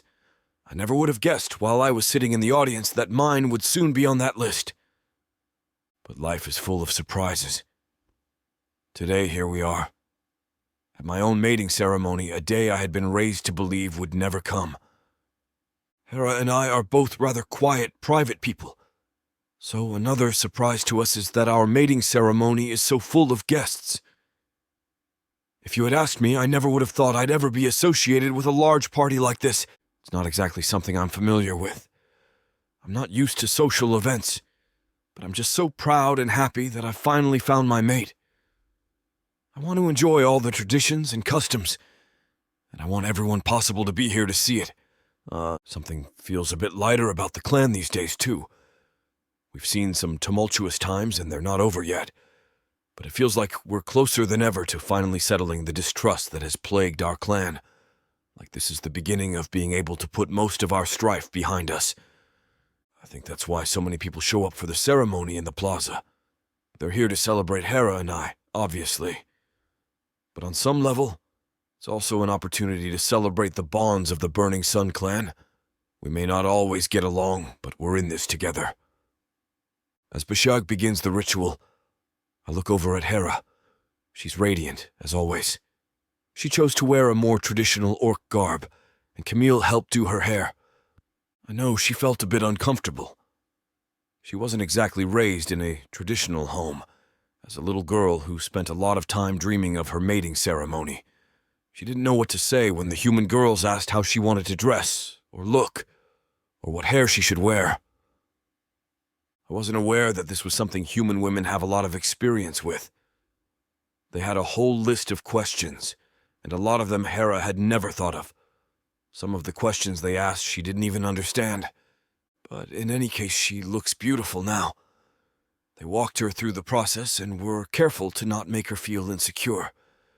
I can tell that she's proud of the finished look, even if she needed the help of her girlfriends to get there. I'm grateful to them for bringing her this happiness, even if I don't totally understand it. The ceremony moves slowly as Bashog repeats everything twice, once in Orcish and once in English. I can't help but notice that this gets a lot less eye-rolling and muttering than it used to. I guess everything just takes time, because when humans first joined our clan, many people seemed to think having to speak their English was a tragedy. We hold hands as he speaks, and Bashog binds our hands together with a long twine rope. It surprises me to notice how nice it smells. I've seen these ceremonies many times, but the flowers and herbs that decorate the twine just seem different when they're up close. As Bashog continues his chant, I squeeze Hera's hand. She squeezes back, beaming at me.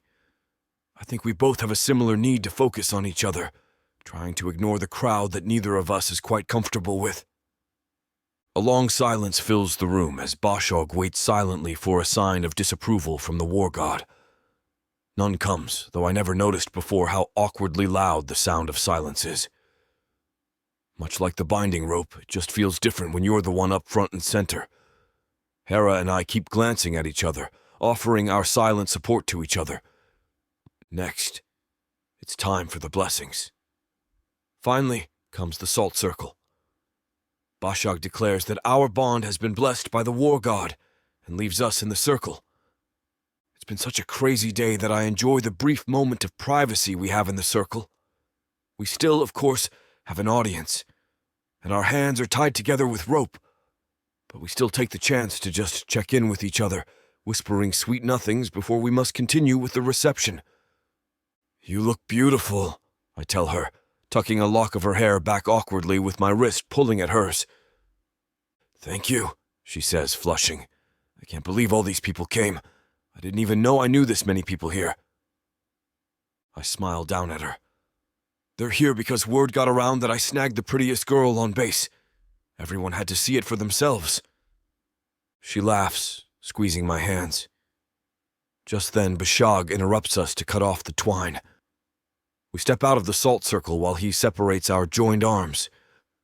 Bonnie helpfully takes the rope and flowers away, scurrying off to set it aside somewhere safe. It will be turned into a decorative arrangement and hung on our front door later. Our guests have already moved to the table set up on the other end of the plaza. One large table in the middle holds a big buffet. Bashog says a short prayer, then begins to call each table forward to prepare their food plate. Finally, everyone has their food. We sit and eat, joking and laughing. Then Enzo taps his water glass to get everyone's attention. The crowd gets quiet, eyes focusing on him. Enzo clears his throat, standing up. "A few weeks ago, I didn't even know that I had a sister. Here I am, at her mating ceremony. I guess it just goes to show how unexpected but amazing life can be. I wish you both much happiness and hopefully an orcling soon. Because when ours is born in a few months, they're going to want a cousin to play with." Carissa blushes, putting a dainty hand on her stomach.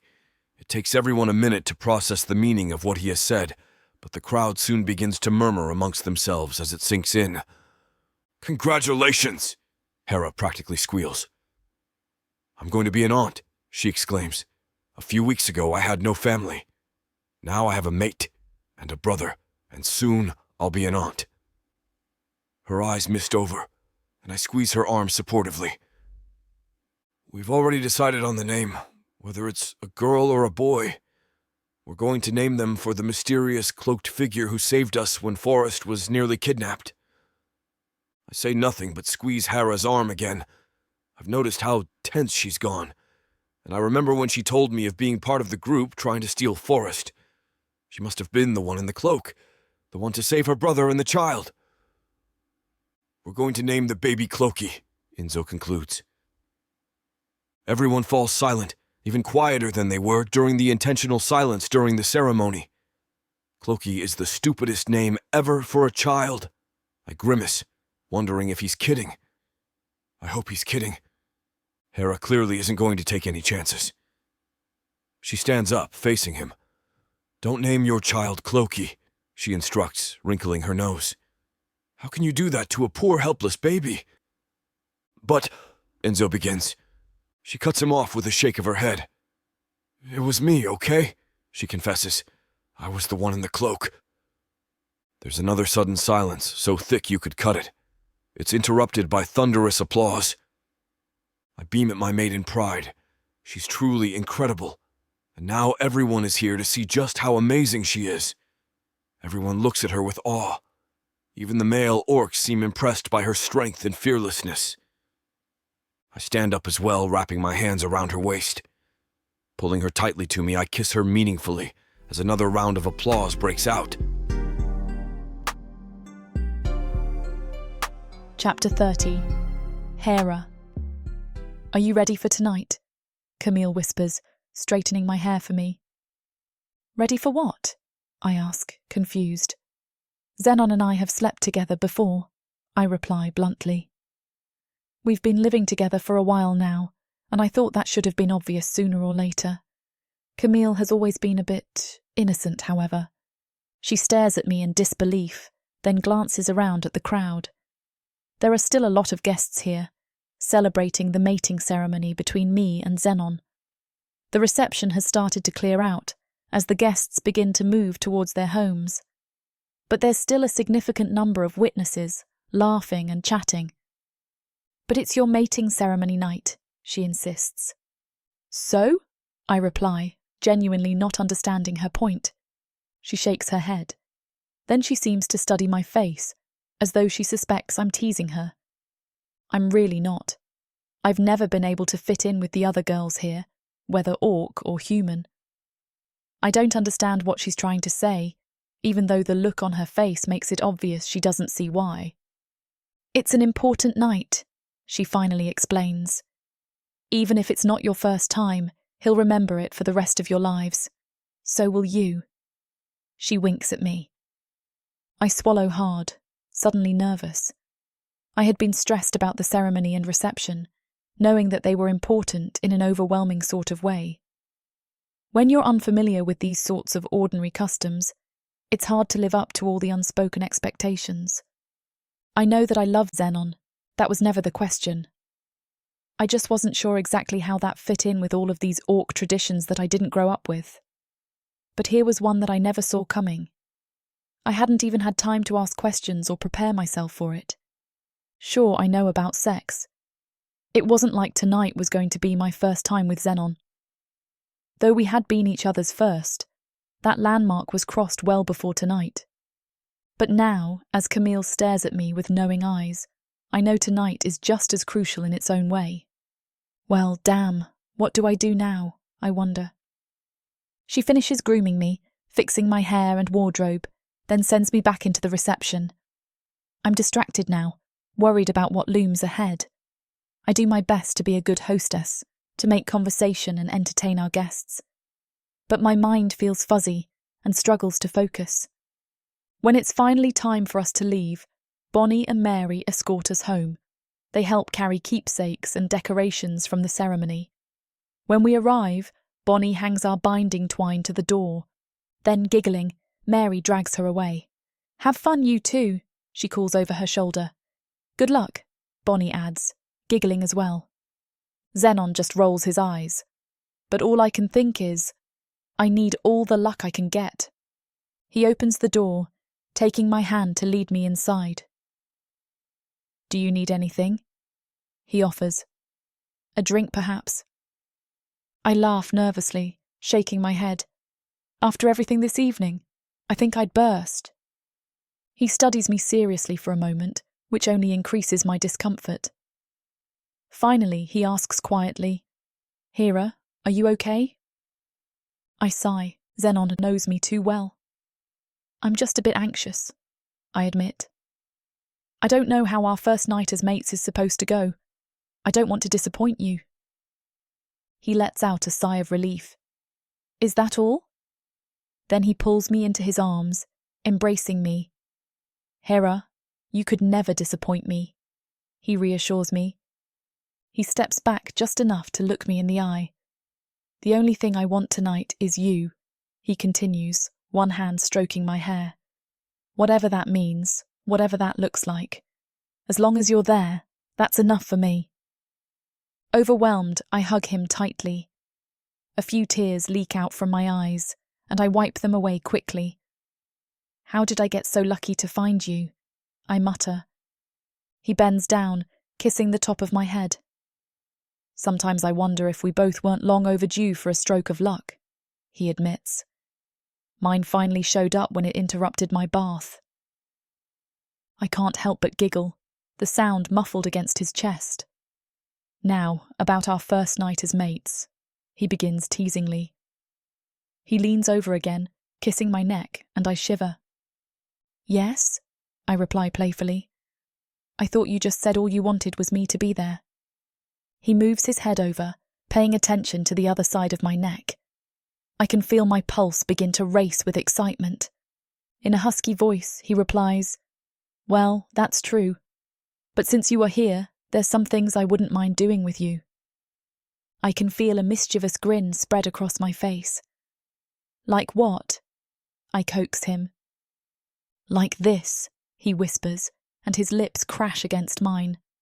This scene is about to get too steamy for this platform's comfort.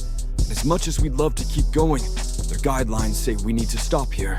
To continue releasing these free audiobooks on this platform, we've got to play by the rules. The passion doesn't end here. Visit worldsofprothika.com to hear the full, uncut version of this fantasy romance, and every daring moment that YouTube can't handle. Use code YouTube30 for 30% off unabridged audiobooks in the worlds of Prothika. Don't let YouTube hold you back. Immerse yourself in a world of magic, danger, and unfiltered passion. Prothika's magic is eternal. Listen unabridged and you'll never want to go back.